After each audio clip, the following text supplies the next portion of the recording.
बिस्मिल्लाहिर्रहमानिर्रहीम। अस्सलाम वालेकुम हेमलैट फैमिली। कैसे हैं आप सब? उम्मीद है सब ठीक ठाक होंगे। अच्छा, आज जो मैं आप लोगों के लिए नॉवल रीड करने जा रही हूँ उसका नाम है उसकी आंखों के राज, अज़ कलम फलक तनवीर। अच्छा, बहुत ही टाइम के बाद एक वक्त ऐसा था जो मैं आपको अपनी लाइफ का बताऊं कि मुझे नॉवेल्स का इतना क्रेज था कि मैं बता नहीं सकती हूँ कि मैंने किस किस तरीके से नॉवेल्स पढ़े हैं। अम्मी ने पाबंदियां लगाई तो क्या किया कि रातों को जाग जाग कर भी वो टॉर्च लाइट जलाकर और ऊपर वो अपना जो है वो लिहाफ लेकर तो वो मैंने मतलब उस इतनी सी रोशनी में नॉवेल्स पढ़े हैं। और फिर और और मुझे इतना मतलब हर स्टोरी एक से बढ़कर एक यूनिक लगती थी। फिर उसके बाद टाइम गुजरता गया, तब राइटर्स के नाम इतना नहीं पता होते थे। बस जस्ट ये होता था कि मतलब एक अच्छी स्टोरी पढ़ने को मिल गई है। स्टोरी का नाम भी भूल जाती थी, राइटर का नाम भी भूल जाती थी। हाँ, स्टोरी याद रह जाती थी। फिर उसके बाद टाइम गुजरता गया है। फर्स्ट ईयर, सेकंड ईयर मुझे अच्छी तरह याद है, तब तक भी मुझे बहुत क्रेज था, बहुत ज्यादा क्रेज था।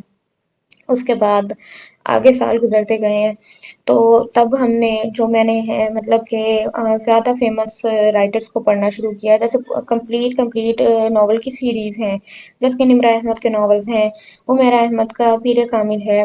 उमेरा अहमद का पीर कामिल आई थिंक मैंने पढ़ा था जब मैं अपने कॉलेज के थर्ड ईयर में थी, तब मैंने वो पढ़ा था। और वो मुझे मेरी एक फ्रेंड ने दिया था बुक की उसमें, तो वो मैंने तब पढ़ा था। और अ, मतलब उसका मैंने इतना नाम सुना था और पहले मैं कोशिश करती थी कि मैं उसे मतलब ऑनलाइन पढ़ सकूं, कभी भी नेट पैकेज लगा के। और उस टाइम पे आप लोगों को पता ही होगा कि उस टाइम पे इतनी मतलब मोबाइल की, अब तो हमारे पास होते हैं ना ये स्मार्ट फोन्स हैं, उस टाइम पे थे वो दूसरे फोन से जो जिन्हें हम अब वो कह देते हैं कि वो नोकिया के थे और वो बटनों वाले और ऐसे मोबाइल थे, उनकी स्क्रीन भी बहुत छोटी होती थी। तो ये था कि कुछ कुछ मोबाइल्स में उस टाइम पे भी वो नेट अवेलेबल था। तो अब क्या होता था उस पे कि वो उतनी सी स्क्रीन में हम नॉवेल्स नहीं खोल पाते थे, उसमें पीडीएफ की सहूलत नहीं होती थी। तो मैं कोशिश करती थी कि मैं खोल सकूं, लेकिन वो एक पेज से ज्यादा मतलब वो पेज स्वाइप नहीं हो पाते थे उसमें। और मुझे इतनी बुरी तरह से वो चीज फील होती थी कि मैं कब पीरे कामिल पढ़ूंगी। फिर फाइनली फाइनली मेरे पास जो है वो बुक की फॉर्म में पीरे कामिल आ गया और मैंने पीरे कामिल पढ़ा। उसके बाद मैंने बुक की फॉर्म में तो नहीं पढ़े ज़्यादा। उसके बाद मैंने निम्रा अहमद के जितने भी पढ़े हैं वो फिर इस तरह हुआ कि वो मैंने जो है वो कंप्यूटर पे पढ़ना शुरू कर दिए। तो मैं वो कहीं से भी डाउनलोड कर लेती थी, अपनी किसी फ्रेंड से ले लेती थी या कहीं से भी लेके या मोबाइल में डाउनलोड करके फिर वहां से उसे मैं कंप्यूटर में पढ़ती थी। और जन्नत के पत्ते मैंने कंप्यूटर पे पढ़ा। उसके बाद ना जाने क्या हुआ कि जो भी मतलब उसके बाद ये होता गया कि मोबाइल भी इस तरह से स्मार्टफोन्स भी आ गए, मेरे पास अपना भी स्मार्टफोन आ गया। और लेकिन जो है अब जिस तरह से जो नेट पे अवेलेबल होते हैं नॉवल, वो मुझे बिल्कुल भी मजा नहीं देते थे। पता नहीं क्या हो गया, मुझे ऐसा लगता था कि वो चीज नहीं मिल पा रही है। शायद एक होता है ना कि हमने एक बहुत आला चीज पढ़ ली, जैसे पीरे कामिल है, जैसे निम्रा अहमद है, उमेरा अहमद के सारे ही नॉवेल्स मैंने पढ़ डाले, निम्रा अहमद के सारे ही पढ़ डाले। तो उसके बाद जैसे मुझे जो राइटर्स अब लिखती हैं वो उतना इंस्पायर नहीं कर पाती थी। और जब वो चीज़ हमें नहीं मिलती है तो हम होता है ना अच्छे से अच्छे की तलाश में रहते हैं, तो वो चीज़ नहीं मिल पाती है और उससे अगर कम मिल रही है तो हम सेटिस्फाई नहीं होते। तो मैंने नॉवेल भी तकरीबन शौक से पढ़ने छोड़ दिए। तो अब ये होता है कि कभी मतलब अब तो मैं चैनल पे हूँ तो मतलब मैं रीड करती हूँ, तो इसमें भी मुझे हर नॉवल नहीं पसंद आ जाता। मैं रीड करती हूँ, कुछ आप लोगों की रिक्वेस्ट होती हैं, मैं वो रीड कर लेती हूँ। ठीक है, कुछ मुझे वैसे ही मिलता है तो सुना होता है कि हाँ ये स्टोरी अच्छी है, आप ये रीड कर लो, तो मैं वो रीड कर लेती हूँ, लेकिन मुझे वो मज़ा नहीं आता। लेकिन आज अब जब मैंने ये नॉवल पढ़ा है, इसकी आंखों के राज बाय फलक तनवीर, लिटरली इस नॉवल ने मुझे वही पहले वाला जो एक शॉर्ट और कंप्लीट नॉवल का जो मजा होता था ना, इसने मुझे वो दिया है। इतनी अच्छी लगी है मुझे ये स्टोरी, पता नहीं क्यों ये मेरे दिल को छू गई है। और मुझे ڈائلاگ ڈلیوری جو اس میں دی گئی ہے، مطلب وہ جو ریٹن کیے ہیں، رائٹ کیے ہوئے ہیں رائٹر نے، اس کے ڈائلاگ، ان کی آپس کی لوگوں کی کنورسیشن، جو اس نے پلاٹ لکھا ہے اس کا، مجھے بہت پسند آیا ہے۔ آپ لوگ بھی سنیں گے، مجھے امید ہے آپ لوگوں کو بھی بہت پسند آئے گا، تو اس سے یہ بھی پتہ چل جائے گا کہ آپ کی اور میری پسند کتنی میچ کرتی ہے آپس میں۔ ہاں اس میں یہ ہے کہ تھوڑا سا نا، یہ میرا خیال ہے اس میں پشتو کی ورڈز لکھے ہوئے ہیں، میں نے کوشش کی ہے ان کو صحیح پروناؤنس کرنے کی، اب پتہ نہیں وہ صحیح پروناؤنس ہوئے ہیں یا نہیں ہوئے۔ اگر کوئی ایسا سن رہا ہے جس کو وہ اگر یہ پشتو ہے اور اس کو پشتو آتی ہے تو اس کی دل آزاری ہو، تو اس کے لیے پہلے سے معافی ہے، میرے ایسا کوئی انٹینشن نہیں ہے کہ کسی کو ہرٹ کروں۔ تو اب بنا دیر کیے شروع کر لیتے ہیں۔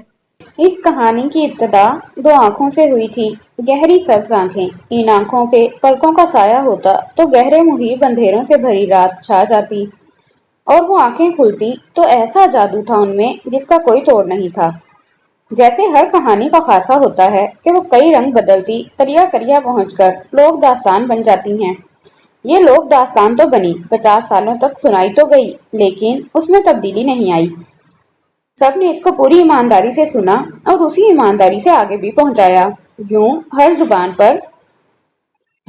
زبان پر تنگیار خان کی بہادری اور غیرت کے قصے، وگما کی بے وفائی اور دوران آفریدی کی بزدلی اور بغیرتی کے قصے مشہور ہوئے۔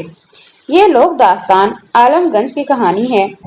آج بھی عالم گنج کے آفریدیوں اور خلیلانوں میں تناؤ ہے، لیکن اب دشمنی نہیں ہے۔ آج بھی یہ کہانی سنائی جاتی ہے۔ شادی کے موقع پر جو لڑکی تھوڑی زبان چلاتی اس کو وگما کی مثال دی جاتی، اس سے ملایا جاتا۔ کوئی لڑکا بہادری کے کام کرتا تو اس کو تغیار کا خطاب دیا جاتا، اور اگر کوئی لڑکا بزدل ہوتا تو اس کو دوران کہتے۔ بڑی مسجد کے قیودی کلش پر رات کی سیاہی پگھلتی صبح کی نراہٹ میں ڈھل رہی تھی۔ اندر مسجد کے طویل ہال میں پہلی صف میں بیٹھا وہ سلام پھیر رہا تھا۔ اس کی داڑھی ہلکی سی بڑھی ہوئی تھی اور چہرہ اجلا اجلا دکھ رہا تھا۔ سلام پھیر کر اس نے دعا مانگی اور پھر قرآن مجید میں سورہ یاسین کی تلاوت کرنے لگا۔ جب وہ مسجد سے نکل رہا تھا تو صبح کی نلاہٹ میں سویدی گھل مل رہی تھی۔ مسجد کے باہر شیشم کے درخت پر پرندوں کی چہچہاہٹ اور مسجد کے قریب خلیلانوں کے کھیتوں کی سمت جاتا لال محمد اور اس کے پیچھے چلتے ہٹے کٹے بیل، وہ اپنے گھر کی اور جانے لگا تھا۔ آج اس نے کھیتوں میں سفید مٹی فرٹیلائزر ڈالنی تھی جو کل دوپہر وہ پنجور سے لایا تھا۔ دروازہ کھول کے جب وہ اندر گیا تو جارگئی میں ابئی ماں ہے پراٹھے بنا رہی تھی اور بڑے سے پتیلے میں زرگل بھابھی بڑے چینک میں چائے نکال رہی تھی۔ وہ مسکراتا ہوا دادا کے کمرے کی اور بڑھنے لگا۔ اندر کمرے میں دوائیوں کی ایک کسیلی سی بو تھی، ناک کے اندر گھستی چپتی ہوئی بو۔ اس نے دادا کو قضائے حاجت کے لیے اٹھایا اور پھر وضو کروایا۔ دادا اب لیٹ کر نماز پڑھ رہے تھے۔ کچھ دیر بعد زرگل بھابھی دادا کے کمرے میں اس کی چائے کا فنجان اور جنگیر میں پراٹھا رکھ کے باہر جا رہی تھی۔ تمہیں یاد ہے اس وقت راہ میں تم میرے کندھے پر سوار ہو کر کھیت کھیت گھومتے تھے؟ آج میں تمہارا بنا دانتوں کے دادا کے منہ میں سے الفاظ بھی گرتے پڑتے نکل رہے تھے۔ چسکی بھرتے دوران انہوں نے فنجان رکھا اور فوراً ان کی بات کاٹی۔ محتاج نہیں ہیں آپ، فرض ہے میرا۔ دادا کے بڑے چہرے کی مسکراہٹ جھریوں میں مدغم ہو گئی۔ اوپر چھت پہ دادا نظریں جمائے پرانی یادوں کے ٹھہرے پانی میں کھڑے تھے۔ دوران چائے پی کر اٹھا اور باہر چلا گیا۔ گھر کے پیچھے کا دروازہ حجرے میں کھلتا تھا۔ کچی مٹی کی دیواروں اور کمرے سے بنا وسیع حجرہ، 6 کمروں کے آگے برآمدہ اور صحن کے عین بیچ میں بوڑھا بیر کا درخت، جس سے بیر گرتے تو پڑوس کے بچوں کی عید ہو جاتی۔ بیر جمع کر کے ان پہ نمک ڈال کر کھاتے، ماں کان پکڑ کر خبردار کیا کرتی، ہیضہ ہو جائے گا۔ وہ استبل میں گھوڑے کو بھوسا بنا کر کھلانے لگا۔ کچھ دیر بعد باہر کھیتوں کی اور جانے لگا۔ بہار رخصت ہو چکی تھی تو اب دھوپ خاکستری زمین پر پڑتی تو زمین تانبے سی چمکنے لگتی۔ ان کے کھیت کھلیانوں کے چھوٹے مالک اسد اللہ کے گھر کے پیچھے تھے۔ ان کے گھر سے محلہ شروع ہوتا تھا۔ جیسے ہی وہ کھیتوں کے بیچ کچے راستے پہ مڑنے لگا، عین اسی وقت اسد اللہ خلیل کے گھر کا دروازہ کھلا اور برقع ٹھیک کرتی وہ نکل رہی تھی۔ اس کو پیچھے سے پکارتی اس کی ملازمہ، جو اس کی سہیلیوں سے بڑھ کر بھی نکل رہی تھی۔ اس کے گھوڑے کی رفتار کم ہوئی تھی یا پھر وقت دھیما ہو گیا تھا، وہ اس پر ضرور سوچتا اگر اس کی سوچنے کی صلاحیت اس سمے کام کرتی تو۔ مہان دونوں کی نظریں ملیں اور سبز آنکھوں والی نے فوراً برقعے کا کونا مروڑ کر نقاب کر لیا، لیکن اس کی آنکھیں چھپی نہ رہ سکیں۔ जादू करती सब्ज आंखों से उसका ये पहला टकराव ना था। करीबी गांव के बड़े से मैदान में हर बहार मेला लगता था। बच्चों के झूले, खिलौने, तरह तरह के खाने, सदर बाजार, कपड़े, चूड़ियां, चार सद्दा के चावल। मेला पूरे एक हफ्ते के लिए सजता। अगरचे अब इस गांव के मिश्रानों मतलब बड़ों ने मेला खत्म कर दिया, क्योंकि ऐसी दींगा मुश्ती हुई थी इसमें शेख कुले के लोगों के बीच कि वो दींगा मुश्ती फिर दुश्मनी में बदल गई थी। ये इसका आलमगंज आए तीसरा साल था। इसकी आवाज भारी हो चुकी थी और सुर्ख होंठों के ऊपर सब्ज नौजायदा मूंछें उभरी हुई थी। वो जवानी की दहलीज पर कदम धर चुका था। अपने चचाजाद भाइयों के साथ वो मेले में पहली बार आया था। स्टॉलों से होता, बर्फ के गोले खाता वो सारा मेला घूम रहा था। मान चूड़ियों के स्टॉल पे उसके कदम रुके थे। उसको शहाना बहन की बात याद आई थी, मेरे लिए सुर्ख कांच की चूड़ियां लेते आना। चूड़ियों के स्टॉल पर रश था। वो चूड़ियों पे झुकी लड़कियों के हटने के इंतजार में खड़ा इधर उधर देख रहा था। मान उसकी नजरें सामने आईने पर पड़ी। उसके सामने एक लड़की खड़ी थी जिसके सर पे स्याह पश्मीने की शॉल थी और वो कानों में चांदी के झुमके डाल रही थी। वो आईने में देख रहा था जिसमें इसकी दो आंखें दिख रही थीं, गहरी सब्ज आंखें। उसने पहली बार किसी की सब्ज आंखें देखी थी। उसके साथ खड़ी लड़की उसका बुर्का पकड़े हुए थी। किसी ने बिना बुर्के के देखा तो दोनों का कत्ल हो जाएगा। लड़की की आंखों में वहशत थी और सब्ज आंखों वाली की आंखों में झुमकों के लिए सताइश। वो मुड़ी, कोई नहीं जानता यहाँ, हमें लोग समझेंगे कि खार शहर की कोई लड़की है। अपनी ही बात पर उसने हाथ मुंह पर रखा और खिलखिलाई। मान उसके हाथ से झुमका गिरा। सामने से लड़के आ रहे थे। वो झुककर उठाना चाहती थी। दौरान शताब्दी से आगे बढ़ा। झुमके पे पांव रखते लड़के से पहले उसने झुककर झुमके पे हाथ रखा और उसकी मुट्ठी पर अजनबी लड़के ने पांव रख दिया। उसके हाथ पे धूल से अटे पांव छप गए। लड़की ने फौरन निकाब खींच लिया, लेकिन उसकी आंखें अभी भी आया थीं, हजारों राज खुद में समोई आंखें। दौरान ने हथेली की पुष्ट से मट्टी झाड़ी और हथेली खोलकर उसको झुमका पेश करना चाहा। लड़की उसको तके जा रही थी और वो उसकी आंखों को। मेला कहीं तहलील हो चुका था, यूं जैसे इस खुले मैदान में वो दोनों अकेले खड़े थे। सतासु झुमके, इसका मतलब है आपका झुमका, उसने याद दिलाया। लड़की ने फिर भी आगे बढ़कर झुमका नहीं लिया, वो वहीं खड़ी रही। दौरान भी जज्बस हो गया। वो एक जवान लड़की को कैसे झुमका पेश कर सकता था। उसकी हथेली से उस छोटे कद की गोल मटोल लड़की ने फौरन झुमका उचका। चलो वगे, वो उसका हाथ खींचकर ले जाने लगी। वो बुद्ध बना वहीं खड़ा उसको जाता देखता रहा। वो लड़की जिसका नाम वगमा था ने मुड़कर देखा था। इन दो आंखों ने ऐसा सहर फूंका था कि उसका दिल वीरान हो गया। वगमा, जिसका मतलब होता है खुशबू। उसके लबों पर एक नाम महका था। तांगा अतलस काका के घर की ओर जा रहा था। उसके पास बैठी काबला उसके कानों में घुसी पक पक किए जा रही थी और उसकी सोच का महवर इस मेले वाले दिन के गिर्द चकरा रहा था। उसका दिल जाने क्यों धड़क रहा था। उसने काबला की ओर ध्यान करना चाहा, लेकिन फिर से उसका ध्यान भटक कर कच्चे रास्ते में सफ़ेद घोड़े पर नीले काटन में मलबूस उस शख्स की ओर चला जाता था, जो ऐसे देखता था जैसे किसी ने उसकी रूह कब्ज। अल्लाह ना करे, मान वो बोली और काबला हैरत से उसको देखने लगी। क्या हुआ, काबला पूछ रही थी और सर नफ़ी में हिलाकर कुछ नहीं कह रही थी। मान तांगा अतलस काका के घर के सामने रुका। उनके घर से सूरज आधा सिरक चुका था। बरामदे के किक्कर पर अभी भी सूरज की किरणें फैली थी। बरामदे में छाछ से 3 लड़कियां गंदुम साफ कर रही थीं। कुछ दिनों पहले गंदुम की बोरियां घर के पिछवाड़े कच्चे कमरों में रखी जा चुकी थी। मान दरवाज़ा खुला और एक छोटा बच्चा हांफता कांपता अंदर आया। बीबी गुल, जो बुर्का पहन के बाहर निकल रही थीं, रुकी। वो खान जी तदगियाल तंबाकू मांग रहा है। अंदर दाखिल होती वगमा के चेहरे पर तंबाकू से ज्यादा खान जी के नाम पर तासुरात बदले थे। सच शुक्र वो हुजरे में था। उसकी नजरों के सामने तदग्याल का चेहरा घूम गया। बड़ी मूछें, पक्की मिट्टी सी रंगत और लंबा कद। वर्तावे खत्म शो, कह दो खत्म हो गया। इतना तंबाकू तो आफरीदियान नहीं उगाते जितना ये और इसके लोफर यारान फूंकते हैं। चिल्लम पीकर बस इसको अपनी खानी दिखानी है। बीबी गुल गुस्सा होकर बच्चे को लताड़ने लगी। फिर वगमा पर नजर पड़ी तो मुस्कुराई। वाइजा सतरे मैशी, एक तर्ज खुशामदीद। वो बीबी गुल के गले लगकर कहने लगी, बिल्कुल बीगुल, जो धुआं हो जाए। वो भला कैसी खानी। बीबी गुल हंसी। सच कहा, बहुत दिन हुए तुम्हारी मोड़ नहीं आई। मैं भी सोच रही थी माजीगर चक्कर लगाऊं। माजीगर का मतलब सपहर। तुम्हारी बहन का जब से 7वां महीना लगा है, वल्लाह एक गुल तक उठवाया हूं मैंने उससे।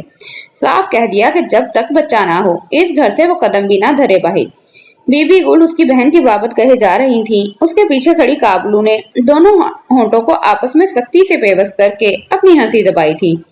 अल्लाह तौबा, इतना झूठ। अच्छा चलो तुम अंदर आ जाओ, मुझे शमीमी के बेटे की अयादत करने जाना है। और तुम, वो अभी तक खड़े उस बच्चे की तरफ मुड़ी, तुम अभी तक खड़े हो, कह दो तदगियाली को तंबाकू खत्म हो चुका, गुड़ की चाय भेज दूं। वगमा हंसती आगे जाने लगी। बरामदे में लड़कियों को सलाम करती वो गुल मीना के कमरे की ओर जाने लगी, लेकिन वो उसकी जार गई, बावर्ची खाने में ही नजर आ गई। ऐसा सफेद झूठ बोलती है बीबी गुल, तो वाह, गुल तक नहीं उठवाती मैं इसे। काबला हंसती इसको कह रही थी। उसने काबला को चुटकी काटी। सामने तदगियाल की बहन ताबाना आ रही थी। रात सिर्फ सोने आता है तब शक्ल दिखती है इसकी, और देखना अब तुम्हारी खबर मिलते ही दौड़ता चला आएगा। ताबाना उसके गले लगते कह रही थी। उसका दिल डूबा था। ताबाना ने शैतान का नाम लिया ही था कि सामने दरवाजा खोलकर आता तदगियाल दिखा। चेहरे पर से मुस्कुराहट जुदा ही नहीं हो रही थी। भाभी चे मतलब चाय। वो उसकी और जार गई के बीच खड़ा पुकार रहा था। वो जो जार गई जाना चाह रही थी जुज्बत से खड़ी रही। किसी को भेजो, चौक से कुछ ले आए वगमा के लिए। वगमा कितने अरसे बाद आई है। तबाना शरारत से मुस्कुराहट दबाकर दोनों को फर्दन फर्दन देख रही थी। मैं जाता हूँ। वो मुस्कुराता बाहर जाने लगा। चे हुजरे किसी के हाथ भिजवा देना, मेहमान बैठे हैं। इतने नाज उठाता है तुम्हारे ये, तबाना मुस्कुराकर उससे कह रही थी, और वो खामोशी से खड़ी उसकी तंबाकू से स्याह हो चुके होंठों पर तिलती मुस्कुराहट देखकर अंदर ही अंदर पुड़ रही थी। वो यहाँ आना ही नहीं चाहती थी, लेकिन अम्मी ने गुलमीने की सुनगुन लेने भेज दिया था। महज जुमे की नमाज पढ़ता है, 2 रकात फर्ज, सारा दिन टंग टकोर तंबाकू के मरगोले उड़ाता है, बंदूकों का शौकीन और गुस्से का तेज। हमीद को भी गुलमीना देकर मैंने बड़ी गलती कर दी। मोरे सपहर की चाय पीती खाला से कह रही थी। मुझे एक आंख नहीं भाता ये तदगियाल।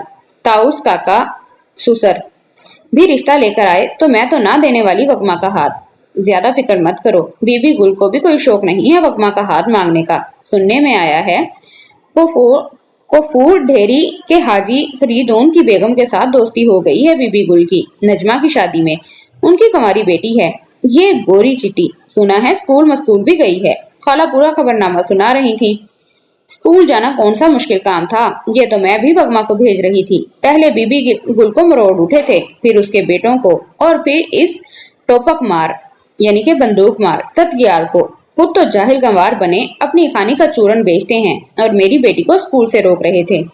मोरे के लहजे में उनके लिए अजहद नफरत थी। शायद वो सच कह रही थी, और सच तो वैसे भी कड़वा मशहूर है, इसलिए उनकी जुबान कड़वी हो रही थी।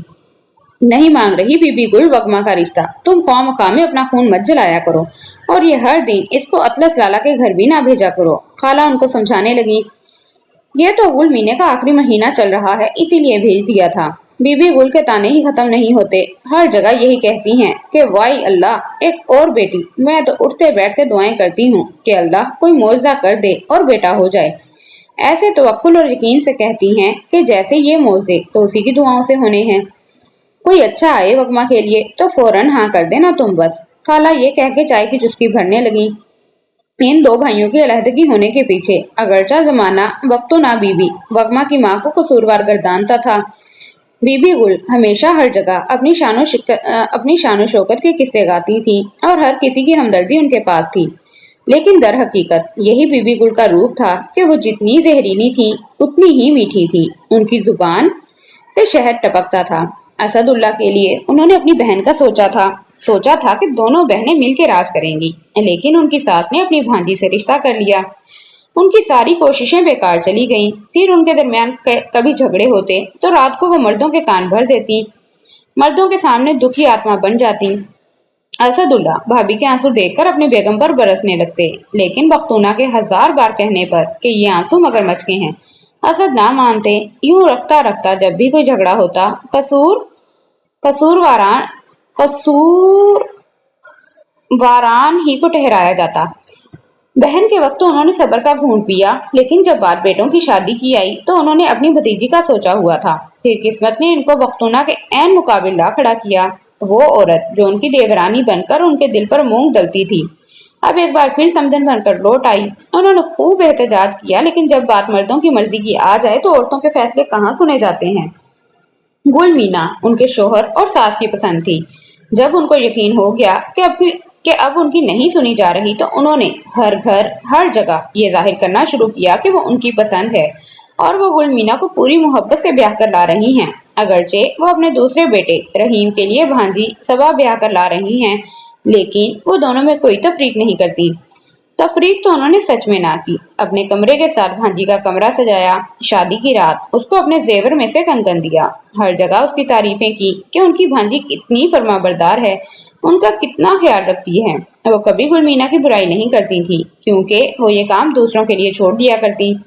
दूसरे लोग अपने इस फर्ज को खूब ईमानदारी से निभाते। उड़ती उड़ती खबर बख्तूना तक पहुंची और उनके शोहर कहते, अपनी माँ की बेटी है ना, उनकी इज्जत क्यों करेगी।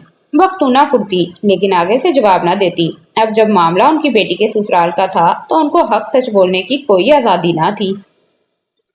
घर की छत पे चारपाई पे दोनों हाथ सर के नीचे रखे वो ऊपर आसमान को देख रहा था, जहां वो आंखें उसको घूर रही हैं। वो दो सब्ज आंखें।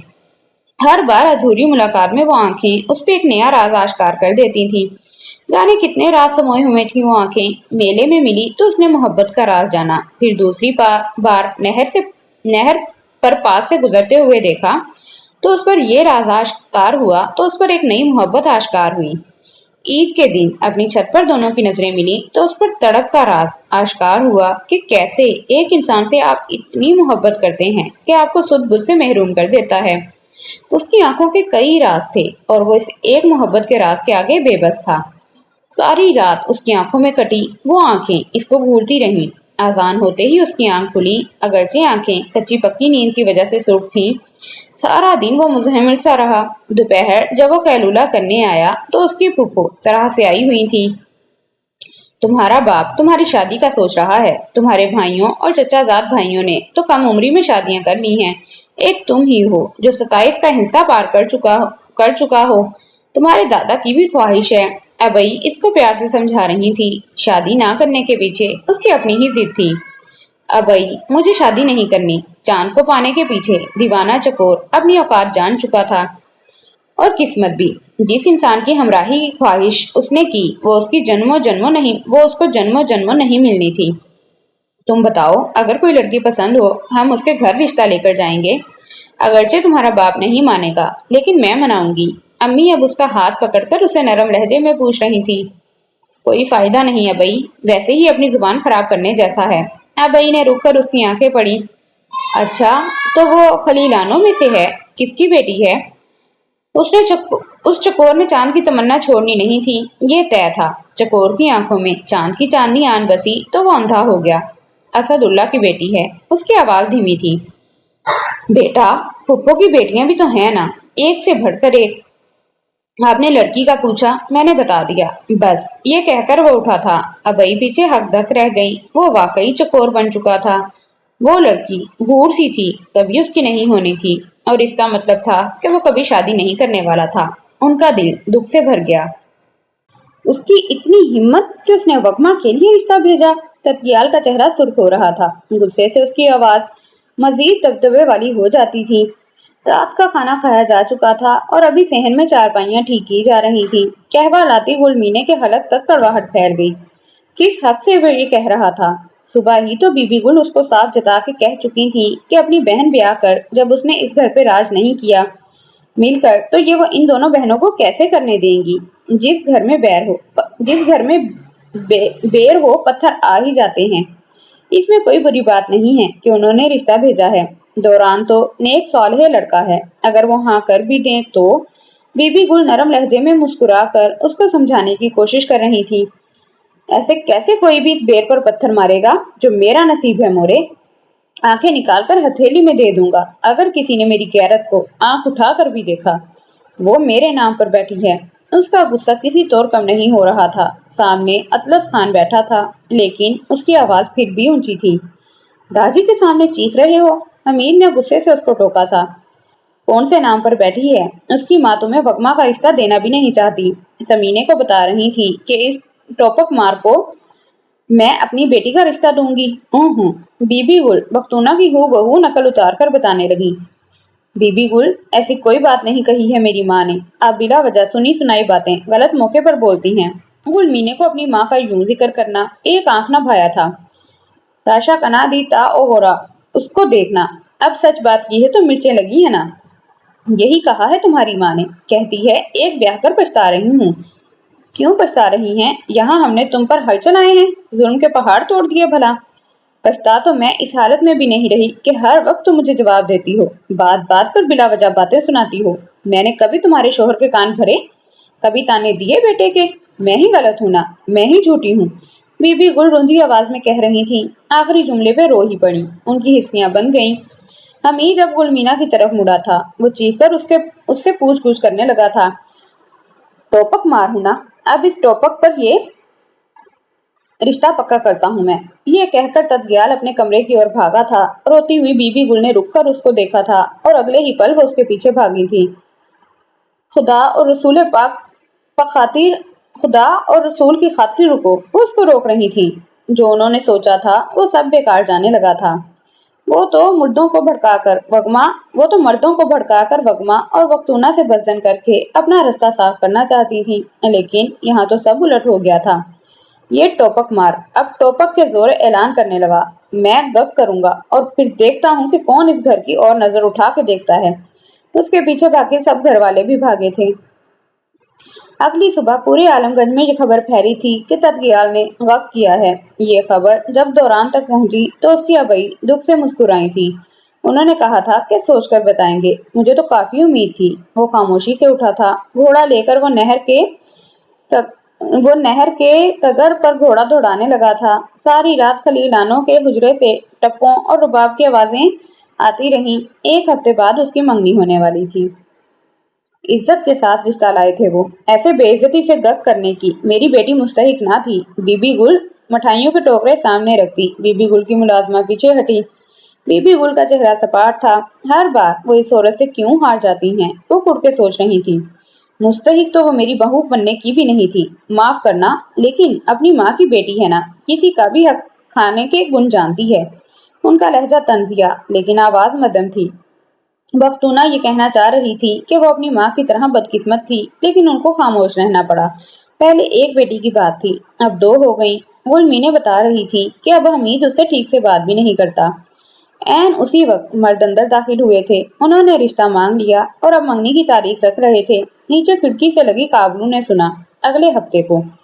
वो फौरन वगमा के कमरे की तरफ जाने लगी, जहां वो खिड़की से लगी बाहर खाली खाली नजरों से देख रही थी।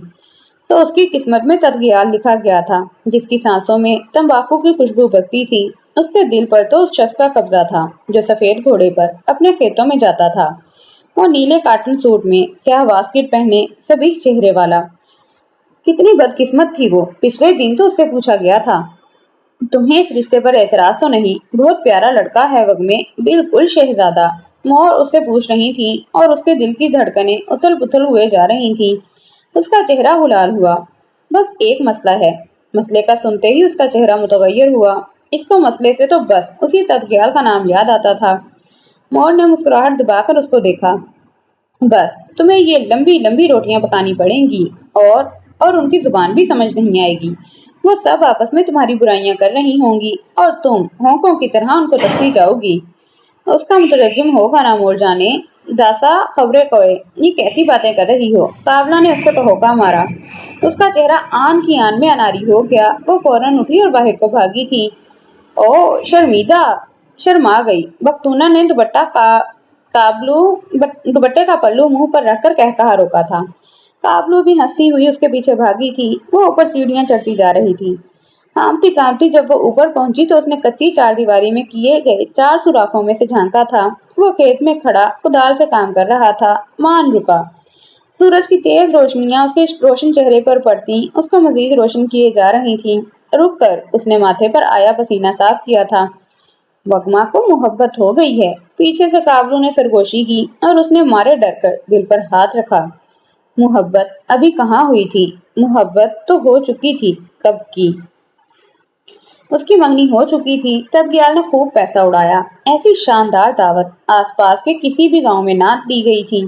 سارے گاؤں میں وگما کی قسمت پر رشک کیا جا رہا تھا کہ کیسی قسمت پائی ہے، ایسا محبت کرنے والا شوہر، حق خواہ۔ تدگیال کے کردار کو اس کی محبت نے چھپا دیا تھا۔ لوگوں کے نزدیک اب وہ ایک غیرت مند پختون تھا جو اپنی بیوی کے لیے کئی جنگیں لڑ سکتا تھا، خون کی ندیاں بہا سکتا تھا، کیونکہ وہ غیرت کے نام پہ کچھ بھی کر سکتا تھا۔ اس نے اپنے چیلے یہاں وہاں پھیلا دیے۔ آفریدیوں کا کوئی بھی اس کی غیرت وگما کے گھر کے آس پاس بھی دکھا تو اس کی خیر نہ تھی، لیکن دوران اب اپنی نظروں سے زیادہ اس کی عزت کی حفاظت کرنے لگا تھا۔ اس نے طویل راستہ اپنایا۔ وہ اپنے کھیتوں کے پیچھے سے ہو کر آتا تھا تاکہ اس کے گھر کی دہلیز پر اس کی نظر نہ پڑے۔ گرمی کا زور ٹوٹنے لگا تھا۔ جیٹھ کا مہینہ شروع ہونے والا تھا۔ مور پابلو سے گندم صاف کروا کر ان کو بوریوں میں ڈال کر اب کھڑ گاڑی میں ڈال رہی تھی۔ جرندے، جہاں آٹا بنتا ہے کہ مالک سے کہنا کہ اگر جوار کا آٹا ہو تو 5 کلو آٹا دینا۔ کتنا کہا میں نے کہ کچھ جوار کو آٹے کے لیے چھوڑ دو۔ سارے کے سارے کھیت ان بھینسوں کو کھلا آیا اس کا باپ۔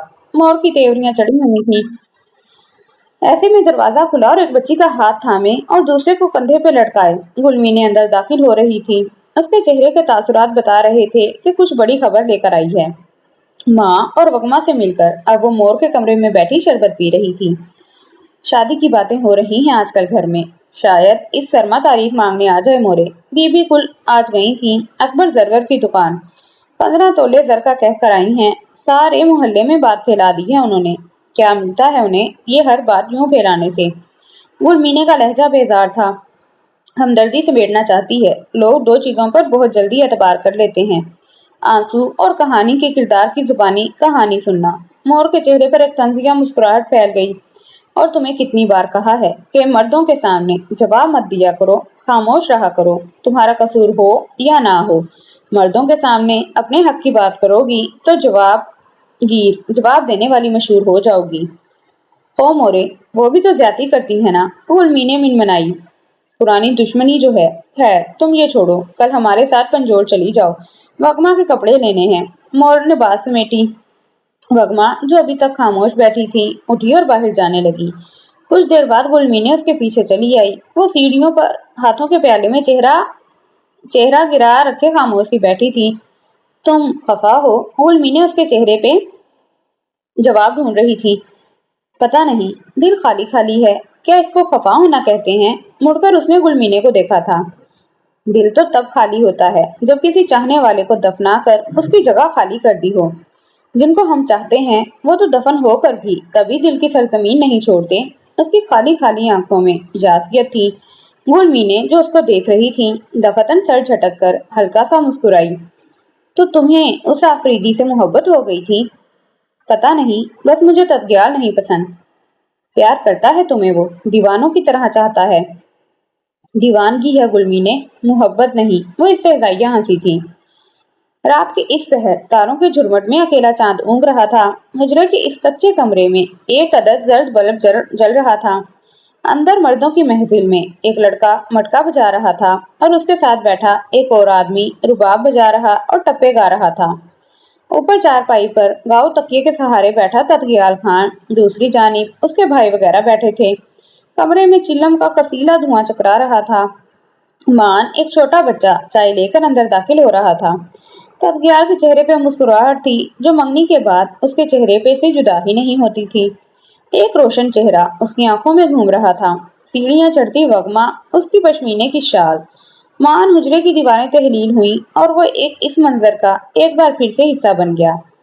برآمدہ خالی تھا اور اس نے وگما کا ہاتھ پکڑا تھا۔ وگما پیچھے مڑی تو اس کی نظروں سے حیرانگی جھلک رہی تھی۔ کیسی ہو؟ وہی اس کے لبوں پر کھلتی مسکراہٹ۔ وگما نے تھوڑی سی مزاحمت کر کے اپنا ہاتھ چھڑایا اور پھر متغیر چہرے پہ جبری مسکراہٹ سجا کر بولی، ٹھیک ہوں۔ یہ کہہ کر وہ واپس جانے لگی۔ اس نے پھر سے 2 سیڑھیاں چڑھ کر اس کا ہاتھ پکڑ کر روکا تھا۔ وگما پھر مڑی۔ اب کی بار اس کی نظروں سے وحشت چھلک رہی تھی۔ شادی کے بعد کھاریانوں شہریوں کی طرح ہنی مون منانے ناران کاغان جائیں گے، تمہیں پسند ہے نا؟ وہ ہنسا تھا اور ایک اور سیڑھی آگے چڑھا تھا۔ اس کی سانسوں سے تمباکو کی بو آ رہی تھی اور وگما بالکل سانس روکے کھڑی تھی۔ اب وہ پھیکا مسکرائی، نہیں، مجھے نہیں پسند۔ क्यों भला? वो फौरन तेजी से ऊपर सीढ़ियां चढ़ने लगी। वो गुलालई, हमीद की नौजायदा बेटी रो रही है, मैं चलती हूँ। अब वो आगे बढ़कर उसके ऐन सामने आ खड़ा हुआ। बच्चे तो रोते ही हैं। उसकी सांसें अब उसके चेहरे पर पड़ने लगी। वगमा का चेहरा मुतगय्यर होने लगा। मैं तुमसे इतनी मोहब्बत करता हूँ वगमा के तवक्कुफ किया। उसकी आवाज धीमी लेकिन भारी हो रही थी कि तुम्हारे नाम पे कई जंगें लड़ सकता हूँ। वो अपनी मोहब्बत का एतराफ कर रहा था या अपनी बहादुरी और बढ़ाई का। वो अब नीचे भागी थी। उसको ये मोहब्बत नहीं चाहिए थी जिसमें खून हो। वो तो फूल, चांद और घंटों मोहब्बत की गुफ्तगू करने वाली लड़की थी। बारिश की दीवानी, ढलते सूरज और बहार की आंखों को तरवाहट देने वाले मनाजिर की दिलदादा। उसको मोहब्बत के नाम पर खून करवाना नहीं चाहिए था। और गुलालई का क्या? पीछे से तदग्याल ने हाँक लगाई थी, शरारत भरी। रुक कर उसने मुड़कर देखा। बच्चे तो रोते ही हैं। ऊहू। उसके नाक सुकेड़कर ऊहू कहने पर उसके चेहरे पर मुस्कुराहट खिलती जा रही थी। मान कोई मर्दाना आवाज उसके कानों में गूंजी। खान जी, खैर तो है, किसको सोचकर यूं मुस्कुरा रहे हो? इस वक्त वो आलमे तनवीम से बाहर आ निकला। सामने बतीसी निकाले गुलजारे उसको देख रहा था। उसने सर झटका था। दुनिया का खुशकिस्मत इंसान था वो सोच रहा था।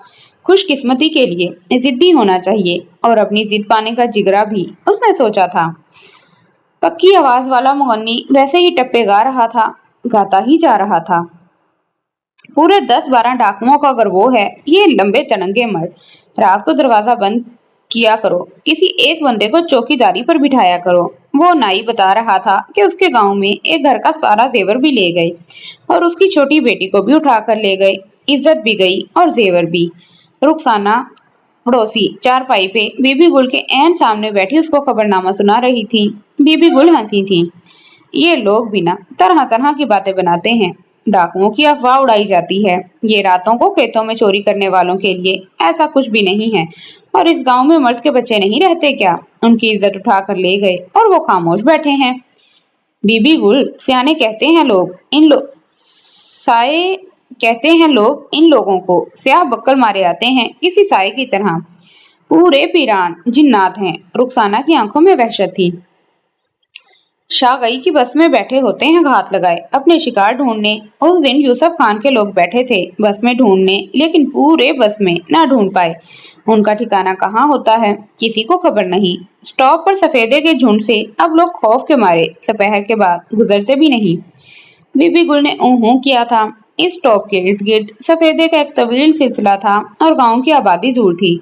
रुखसाना की बातें झूठ नहीं थी, क्योंकि ये सरगोशियां अब हर घर में होने लगी थी। दूसरे गांव में रात दूर किसी घर से फायर होता और फिर कई फायर एक साथ होते। ये इसलिए किए जाते थे ताकि अगर वो गिरोह आसपास भी हो तो उनको ये पता रहे कि सब जाग रहे हैं। तदगियाल कह रहा था कि अगले महीने शादी की तारीख रख दें। ताबाना बीबी गुल को बता रही थी। बीबी गुल का चेहरा जर सा पड़ गया। ऐसे में तदगियाल अंदर दाखिल हुआ। इतनी भी क्या जल्दी, सबा जलकर बोली थी। मैं फरीदून खान की बेटी ब्याह कर लाना चाहती थी हमीद के लिए। तुम सब कभी मेरी ख्वाहिश पूरी नहीं करते। बीबी गुल पल्लू मुंह में रखकर घुट घुट कर रोने लगी।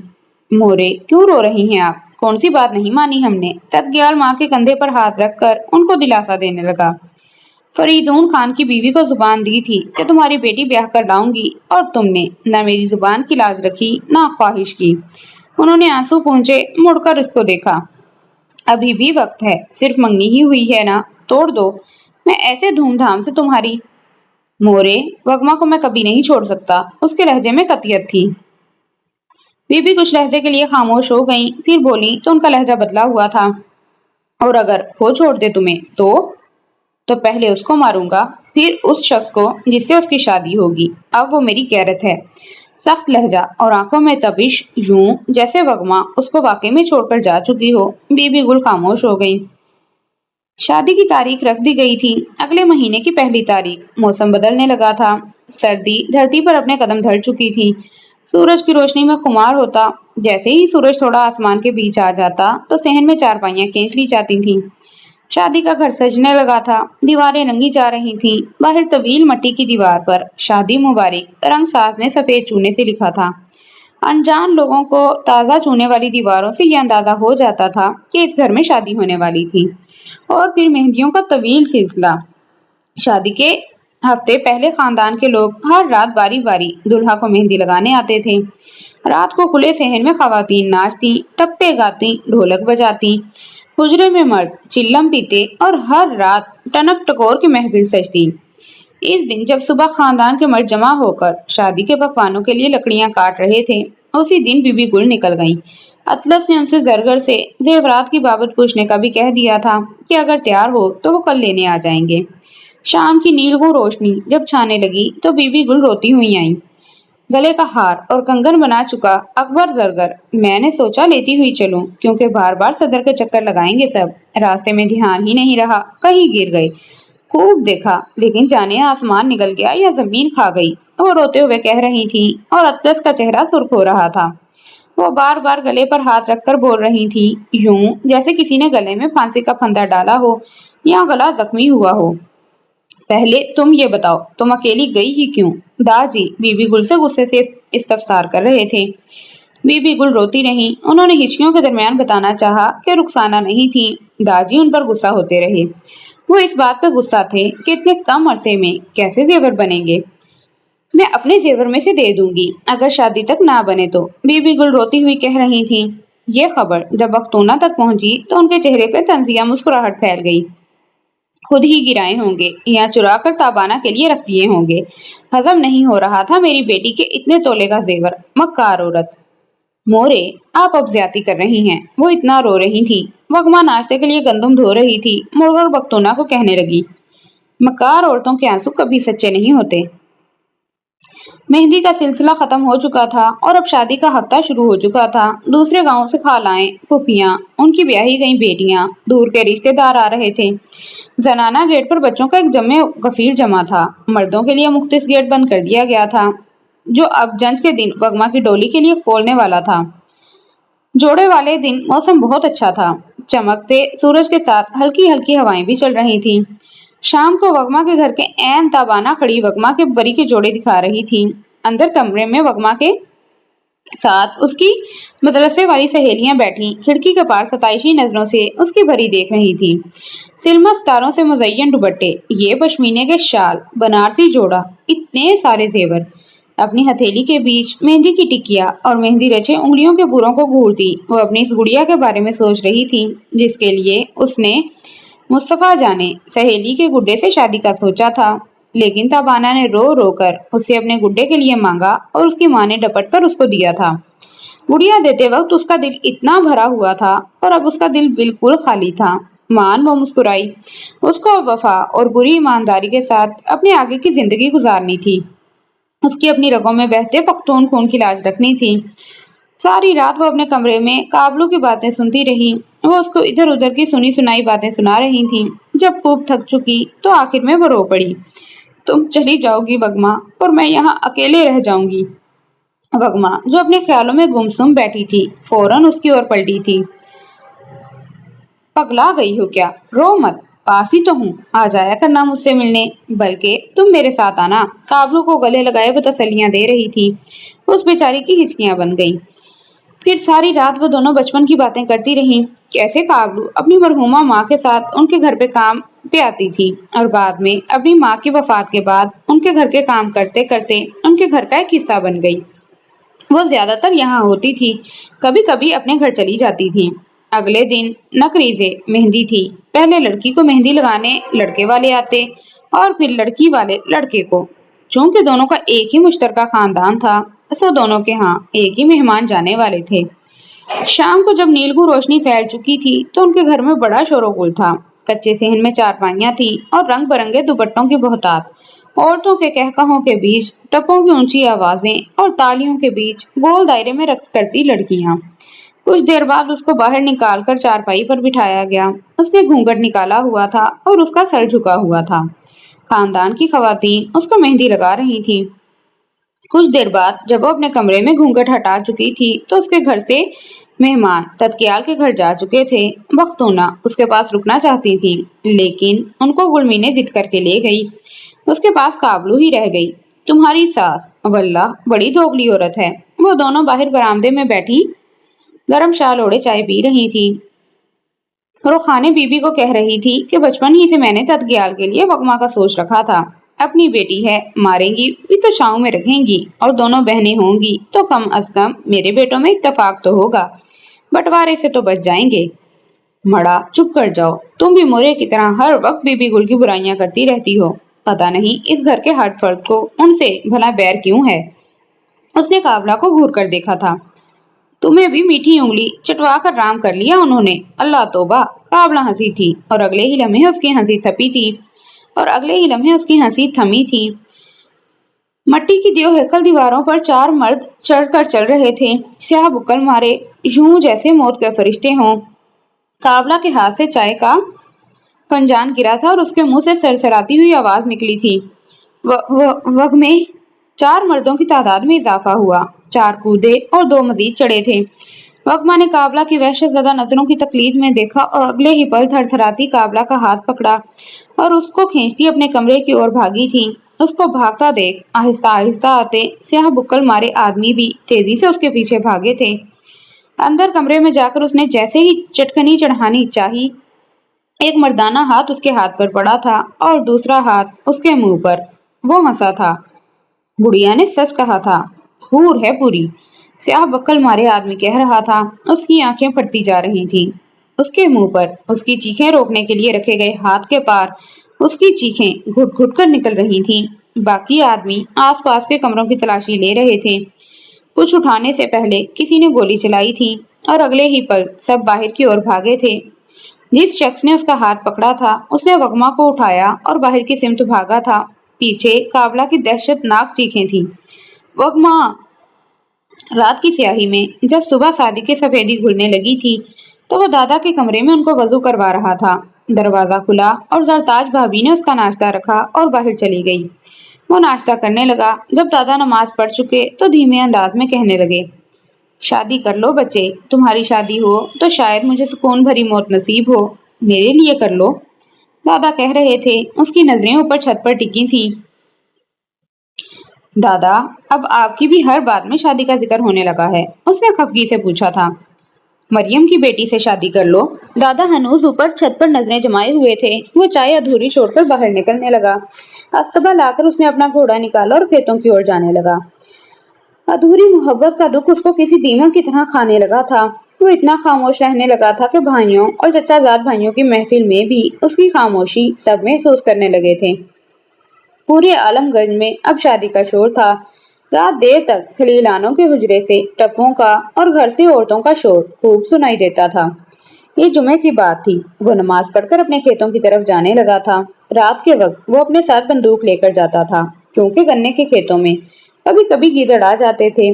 उसके पानी का नंबर था। जब वो नाली में उतरकर बंद बांधकर पानी का रुख अपने खेतों की ओर करने लगा था कि ऐसे में उसने असदुल्ला के घर के खेतों की तरफ वाली दीवार के सामने गैर लोगों को देखा। वो अपने तो ना थे, अगर होते तो दीवार क्यों टाप। अगले ही लम्हे वो भागा था। घोड़े पर बैठकर उसने बंदूक चलाई थी। कुछ देर बाद उसने स्याह बुक्कल मारे आदमियों को घर से बाहर निकलते देखा। कोई लड़की चिल्लाई थी। वो जैसे उनके घर के करीब पहुंचा, उसने घोड़े पर उस आदमी के चुंगल में उसको देखा और उसको लगा जैसे मुल्कुल मौत ने उसकी रूह कब्ज कर ली। घोड़े की पीठ पर उस लड़की की घुटती चीखों से उसकी रूह परवास करने लगी थी। वो घोड़े की लगाम खींचकर उस घुड़सवार के पीछे घोड़ा दौड़ाने लगा। आलमगंज की कच्ची सड़कों पर दो घोड़ों की टापों की आवाज गूंजने लगी थी। अब वो पक्की सड़क पर थे और गांव से दूर निकल चुके थे। उसने बागें छोड़कर बंदूक थामकर घोड़े के पांव पर फायर किया था और अगले ही लम्हे घोड़ा गिरा और उससे वगमा और वो डाकू दूर जा गिरा था। वो फौरन घोड़े से कूदकर उसकी जानिब भागा था। वो डाकू कराह कर उठा और भागकर सफेदे के झुंड में गायब हो गया। उसने करीब पहुंचकर वगमा की गिरी शाल उठाकर उसको दी और हाथ बढ़ाकर उसको उठाना चाहा। वगमा वहशत से पीछे मुड़ी थी। तारीकी में उसका चेहरा नहीं दिख रहा था।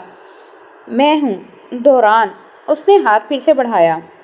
अगले ही पल वगमा ने अपना हाथ दिया और उसने वगमा को उठाया और घोड़े पर अपने पीछे बिठाकर उसको इज्जत के साथ घर लौटाने लगा था। लेकिन उसकी गलतफहमी थी और बदकिस्मती भी। ऐसे कैसे भला? इतने कम पैसे? निकालो 1000 रुपए, कंजूस कहीं के। गुलमी ने तदग्याल की छोटी उंगली पर मेहंदी लगाकर उससे पैसे मांग रही थी। बरामदे में एक कितार में चारपाइयों पर खानदान के लड़के बैठे थे। तत्गयाल के भाई, उसके खालाजाद, मामूजाद वगैरह। गुल मीने चूंकि दुल्हन की इकलौती बहन थी, सो उन सबसे पैसे उसने ही लेने थे। सारे बच्चे भी चारपाइयों के पीछे खड़े शोर मचा रहे थे। बीबी गुल दूर खड़ी गुल मीने की पुश्त को देख रही थी। पीछे किसी ने उनको पुकारा था, लेकिन वो मुड़कर दूर कुएं की तरफ जाने लगी। जैसे जैसे दिन करीब आ रहे थे, उनको अपने चेहरे पर सजाया मखौटा संभालना मुश्किल हो रहा था। ऐन उसी वक्त औरतों वाले दरवाजे पर दस्तक हुई, जो बच्चों को बाहर जाने से रोकने के लिए बंद किया गया था। बीबी गुल मुड़कर दरवाजे की ओर जाने लगी। कौन है? मैं हूँ बीबी, रोती हुई आवाज़ काबला की लग रही थी। अगले ही लम्हे उन्होंने दरवाज़ा खोला था। काबला के सर पे दुपट्टा नहीं था और चेहरे पे वहशत थी, यूं जैसे किसी ने उसका खून निचोड़ लिया हो। वो वगमा, वो पूरे सांसों में बताने लगी। अगले ही लम्हे बीबी गुल चीखती चिल्लाती अंदर की ओर भागी थी। वाई अल्लाह, मड़ा शोम, अल्लाह मर गई मैं। वगमा भाग गई। औरतें पीछे मुड़ी। मर्द अपनी चारपाइयों से उठे थे। तत्गयाल का चेहरा गैर होने लगा था। वगमा भाग गई? वाइज मोंग इज्जत, हमारी इज्जत। किसने बताया? हुजरे से चीखें सुनकर अतलस और असदुल्ला भी आ गए। सब अब मुड़कर रोती काबला को देख रहे थे, जो हिचकियों में सफाइयाँ दे रही थी। पूरा किस्सा सुनाना चाहती थी, लेकिन उसकी सांसें नहीं थम रही थीं। सफ़ेद घोड़े पर मैंने उसको पक्की सड़क की तरफ आखिरी बार जाता देखा। मैंने उसका चेहरा नहीं देखा। वो कई सफ़ेद घोड़े का सुनते ही तत्गयाल का चेहरा मुतगय्यर हुआ और अगले ही लम्हे वो अपने कमरे की ओर भागने लगा था। आलमगंज पर छाई रात में जो भी शहनाइयाँ बज रही थीं, वो अब मौत की धुन में बदलने लगी थीं। सारे मर्द बंदूक ताने आफरीदियों के घर की ओर बढ़ रहे थे, वो जो बेखबर सोए हुए थे। तत्गयाल की कनपट्टी की रगें फटने को थीं। अतलस खान ने उनका ऊंचा दरवाज़ा जोर से बजाया था। कुछ ही देर बाद लालटेन हाथ में लिए दौरान का बाप, उसके पीछे बाकी लड़के निकल रहे थे। दौरान कहाँ है? अतलस खान उनसे पूछ रहे थे। वो हैरत से बंदूकें थामे लोगों को देख रहे थे। उनको अपनी फाश गलती का एहसास हुआ कि वो सब खाली हाथ निकले थे। वो खेतों को पानी देने गया था, घर में सो रहा होगा। उनको खुद भी अपना आखिरी जुमला कच्चा लगने लगा। अगर वो घर में होता तो सबसे पहले वो ही घर से निकलता। खैरियत अतलस खान? बुलाओ उसको, हमीद धाड़ा था। दौरान के बाप ने पीछे मुड़कर अपने छोटे बेटे को सरगोशियाना अंदाज में जाने का कहा। उसको बुलाओ, अगर नहीं हो तो घर से निकलना मत। उन्होंने इशारे से बाकी सबको भी जाने का कहा था, लेकिन वो सब खड़े रहे। पीछे हटने की बुज़दिली कम अज़ कम उनके खून में ना थी। घर के दरवाजे के सामने पख्तून बात नहीं करते, हुजरे में चलते हैं। वली जान संजीदगी से उनको कह रहे थे। खतरे की बूंद के नथनों में घुस चुकी थी। वक्त गुजरता गया और तत्गयाल का गुस्सा बेकाबू होने लगा। तो वो वाकई घर में नहीं था। वो सच में उसको भगाकर ले जा चुका था। आ क्यों नहीं रहा? गहरी नींद सोया होगा। वली जान के दिल की धड़कन तेज थी। तुम सबको तो मैं मौत की नींद सुलाऊंगा। तत्गयाल के सब्र का पैमाना छलका और उसने बंदूक तानकर उसके बाप पर गोली चलाई थी। वो फौरन नीचे झुके थे। सब फौरन तितर बितर हुए थे। कोई नीचे झुका, कोई घर की ओर भागा था। गिरने वालों में एक के सफ़ेद कपड़ों की रंगत आन की आन में सुर्ख हुई। वो दौरान का भाई था। अतलस खान ने उससे बंदूक छीनी और सब अपने घरों की ओर भागे थे। उन्होंने एक आफरीदी कत्ल कर दिया था। दूर कच्ची सड़क पर घोड़ा दौड़ाता दौरान, जो वगमा को अपने घर बाहिफाजत लौटा रहा था, उसने देखा कि उसके घर के सामने दो फरीक आमने सामने खड़े थे और अगले ही लम्हे वो सारी बात समझकर अपने घर के पिछले वाले दरवाजे की ओर जाने लगा था। दरवाज़ा खोलने वाली अबई थी। ये खलील क्यों आए हैं और तुम कहाँ? वो उससे तफ्शीश भरी आवाज़ में पूछ रही थी कि माद उसके चौड़े शाने की ओर से स्याह पश्मीने की शाल का निकाब किए लड़की निकली और उनके मुंह में ही अल्फाज दम तोड़ गए। अबई, ऐसी कोई बात नहीं है, मैं आपको पूरा किस्सा सुनाता हूँ। वो अंदर आया तो उसके पीछे वगमा। अबई खड़ी की खड़ी रह गई। वो दरवाज़ा बंद करके जैसे ही अंदर आए तो उसी वक्त गोली चलने की आवाज़ आई थी। दौरान बाहर की तरफ भागा था। रात तवील थी और जालिम भी। कच्चे सहन में चारपाई पे उसका भाई खून से लथपथ पड़ा था। उसकी अबई के रोने की आवाज़ इतनी ऊंची थी कि दूसरे गांव में सुनी जा सकती थी। अजीब सी सूरत हाल थी। मैयत पर बैंड डाले या फिर अपने भाई के कत्ल का बदला ले। दौरान एक कमरे में बंद वगमा खौफ से थर-थर कांपे जा रही थी। वो एक भेड़िए की चुंगल से बचकर अब उसके मंगेतर के दुश्मनों के कब्जे में आ चुकी थी। वनी में दिए बिना ही सारी रात आफरीदी इस इफ्तार पर रोते बिलखते रहे।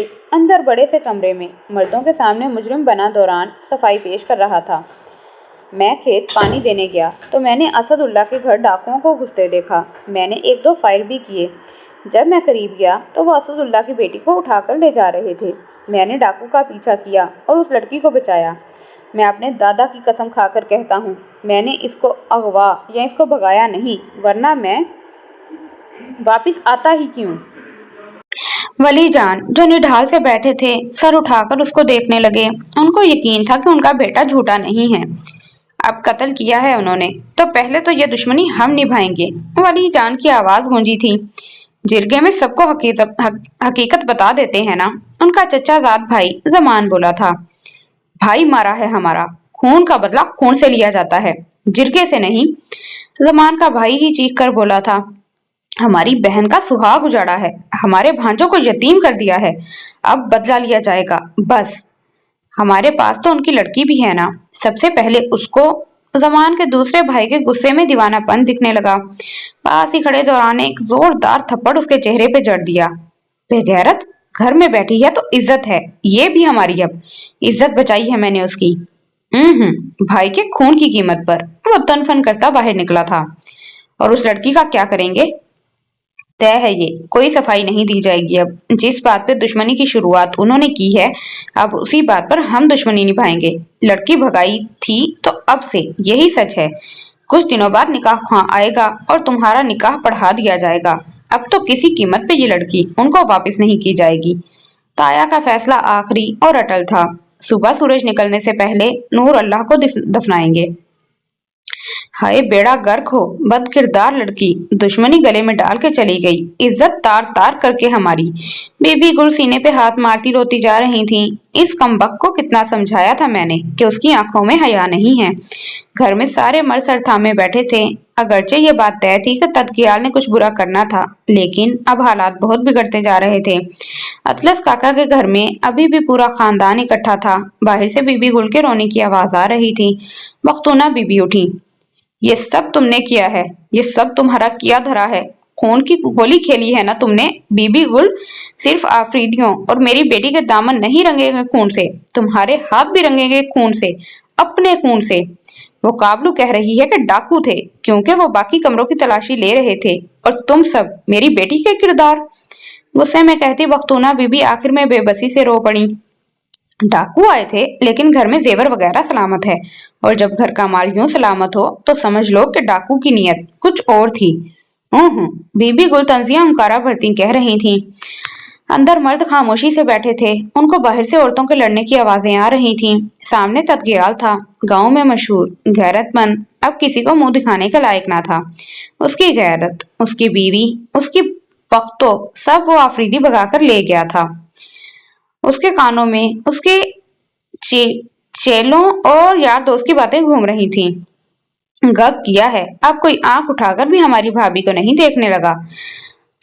इतना बेगैरत। बीवी भाग गई और घर में अकेला बैठा है। दौरान ने रिश्ता भेजा है, दौरान भगाकर ले गया।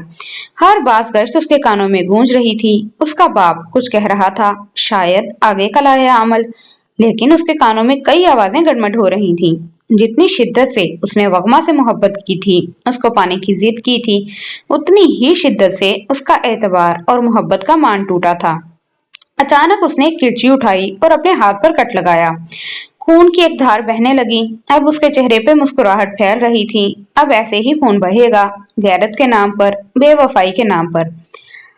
वो कमरे की कच्ची जमीन पर बैठी थी। उसको यूं लग रहा था जैसे उसकी रगों में बहता खून जम चुका हो। उसके ना पाँव में सकत थी, ना ही उसके हाथों में। एक ही अंदाज में बैठी थी। उसकी सोच बस अपनी माँ के गिर्द जाले बुन रही थी। उसकी माँ उसके लिए परेशान होंगी। मान उसकी आंखों में आंसू भरने लगे। ये उसका यहाँ दूसरा दिन था। सुबह उनके घर में रोने की आवाजें बुलंद थीं। सुबह की नमाज के बाद बाम पे खड़े होकर किसी ने पूरे गांव में दौरान के भाई के जनाजे का ऐलान किया था। सुबह पूरे आलमगंज में ये खबर पहुंच चुकी थी कि दौरान ने तदग्याल की मंगेतर भगाई और उसने दौरान के भाई को कत्ल कर दिया। दरवाजा खुला। उसने अपने पांव समेटे और शाल खींचकर अपना चेहरा छुपाया। एक बड़ी कामत वाली खातून और उसके पीछे एक लड़की हाथ में कुछ पकड़े उसके करीब आ बैठे। उन्होंने ऐन उसके पांव के सामने सुर्ख गोटा किनारी वाला दुपट्टा रखा। बेबसी का मुकाम है कि सामने दुश्मन बैठा है और मैं इसको अपने भाई की दुल्हन बना रही हूँ। वो दराज कद वाली दौरान की बहन थी जिसके सफेद चेहरे पे करख्तगी नहीं थी, लेकिन उसका चेहरा किसी भी तासुर से आरी था।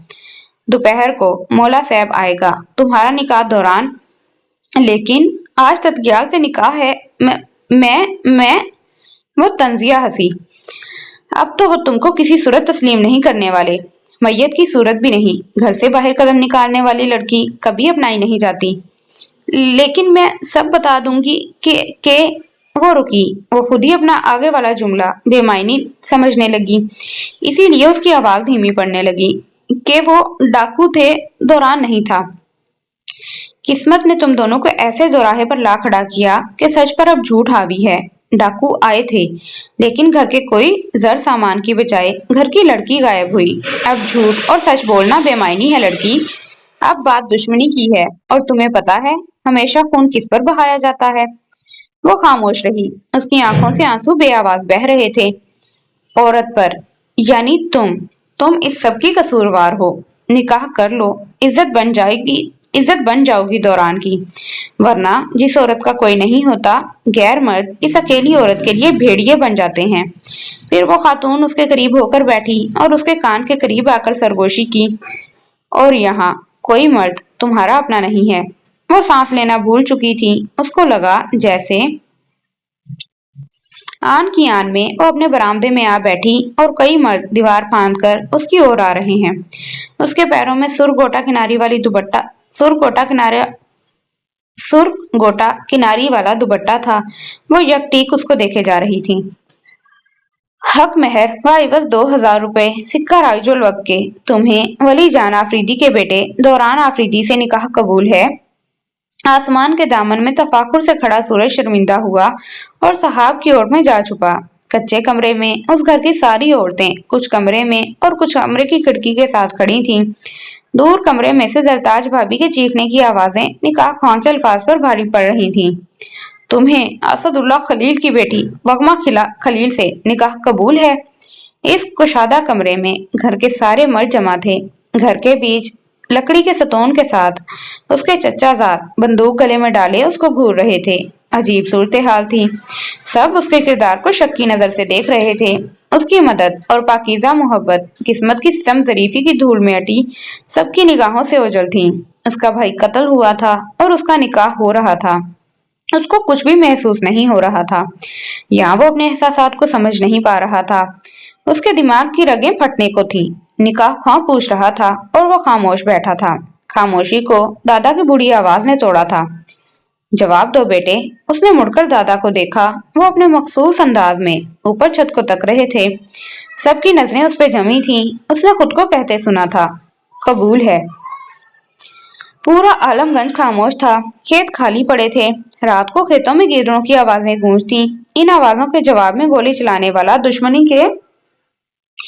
दुश्मनी के जाले में कैद था। उसका घोड़ा अपने मालिक को याद कर रहा था। इधर आफरीदी अगर अपने भाई का बदला लेने के लिए तड़प रहे थे, तो उधर खलील भी आफरीदियों को मिटा देना चाहते थे। काबला अपने घर जा चुकी थी। वो हर वक्त रोती रही। कोई उसके बात का यकीन नहीं कर रहा था। कोई वगमा के किरदार की पाकीज़गी का यकीन नहीं कर रहा था। अब वो इन सब के बीच रहना नहीं चाहती थी। बख्तूना ने बहुत रोका, लेकिन वो नहीं रुकी। तदग्याल सपाट चेहरा लिए छत पे था। तदग्याल के चेहरे पर से तो मानो किसी ने मुस्कुराहट ही छीन ली थी। वो नंगे पैर घर की छत पे मंडलाता फिरता फिर किसी तरह बाहर जाना चाहता था, लेकिन उसको रोकने के लिए सब मर्द इकट्ठे हो जाते थे। वो चीखता चिल्लाता, लेकिन कोई उसको घर से बाहर जाने नहीं दे रहा था। उसके सामने जूते रखे जाते, लेकिन वो उनको परे फेंक देता। मैं इस वक्त तक जूते नहीं पहनूंगा जब तक मैं उन दोनों को लहद में ना उतार दूं। दोनों तरफ इंतजार किया जा रहा था, कब कोई गलती करे, इस गलती से दूसरा फरीक फायदा उठाए। और ये बहुत जल्दी हुआ था। उस दिन सूरज की शुआओं में हिद्दत सी थी और सहन में बैठी बीबी गुल वगमा को कोस रही थी। दूर बैठी बख्तूना बीबी उनको बेबसी भरे गुस्से से देख रही थी। वो सब ताया के घर आ चुके थे क्योंकि उनका घर आफरीदियों के करीब था। वाई विगे घर खोजा, मेरे शहजादे बेटे की मोहब्बत की लाज नहीं रखी। ऐसे मोहब्बत करने वाले शोहर तो किस्मत वालियों को मिलते हैं, लेकिन नहीं, इसको अपने यार के साथ भागना था। बीबी गुल रो रही थी और सबा उनको गले लगाए दिलासा दे रही थी। वगमे के जिक्र पर तत्कियाल का चेहरा मुतगय्यर हुआ था और अगले ही लम्हे वो ऊपर छत से हुजरे की छत पे कूदा और हुजरे की छत से गली में ऊपर, जहां ज़ेब और हमीद उसको पुकारते रहे। वो उनके घर की ओर जा रहा है, वो चिल्ला रहे थे। नीचे जितने भी मर्द थे सब बाहर की तरफ भागे थे, वो उसको रोक रहे थे। जैसे ही वो उनके घर पहुंचा, उनकी छत पर से गोलियां बरसने लगी। इस हमले की उनको तवक्को ना थी। वो भी जवाबी हमला कर रहे थे, लेकिन ऊंचाई के निशाने हमेशा कारगर हुआ करते हैं, और वही हुआ। नीचे गिरने वाला तत्गियाल का भाई हमीद खून से लथपथ था। आंख के बदले आंख और भाई के बदले भाई। रात के इस वक्त चांद अकेला था और इसके इर्द गिर्द इक्का दुक्का तारे दिखाई दे रहे थे। उसके कमरे की खिड़की का पट हल्का सा खुला था। सर्द यकबस्ता हवाओं का एक झोंका आता और अंदर की सर्दी में मजीद इजाफा करता।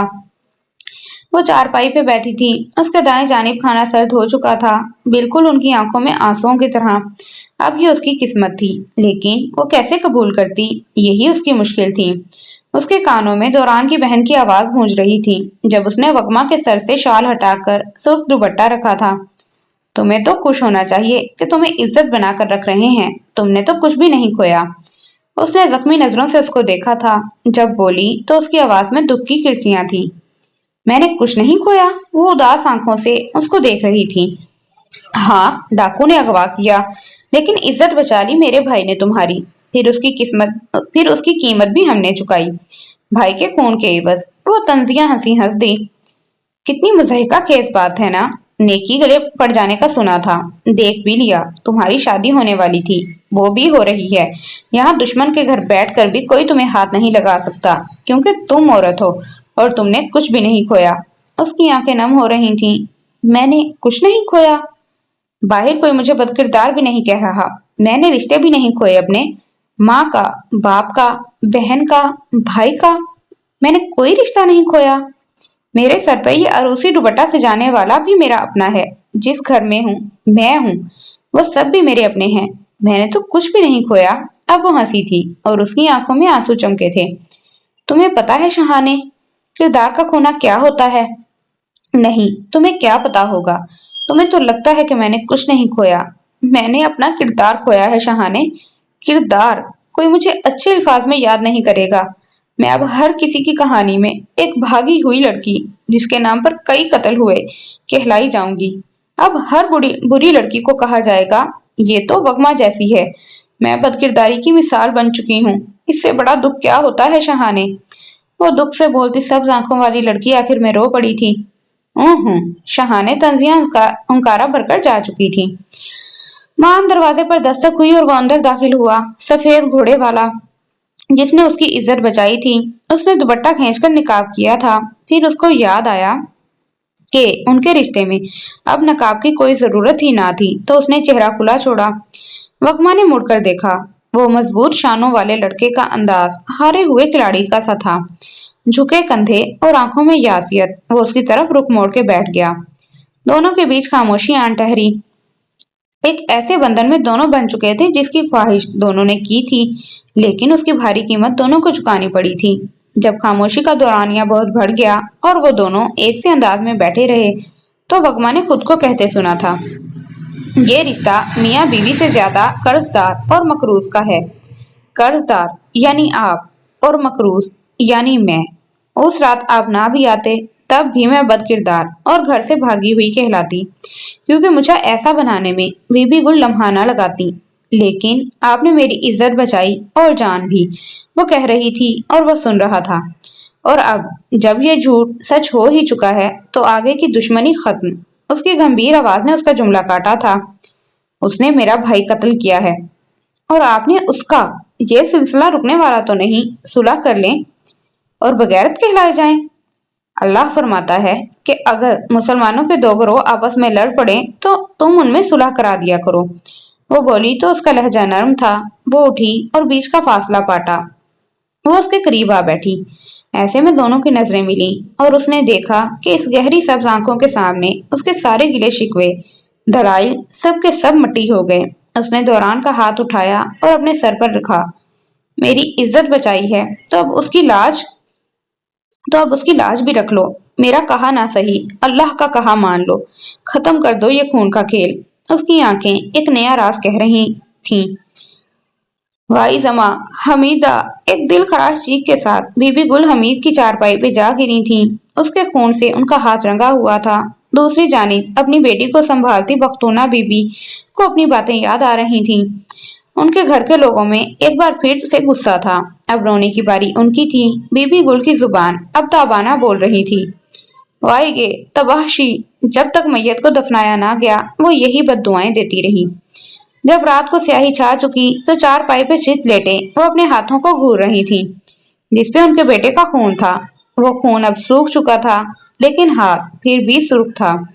ایسے میں ان کی بھانجی صبا ہاتھ میں لوٹا لیے ان کے پاس آئی اور اس کا ہاتھ دہلانے ہی لگی تھی کہ انہوں نے لوٹے کو ہاتھ مار کر دور پھینکا۔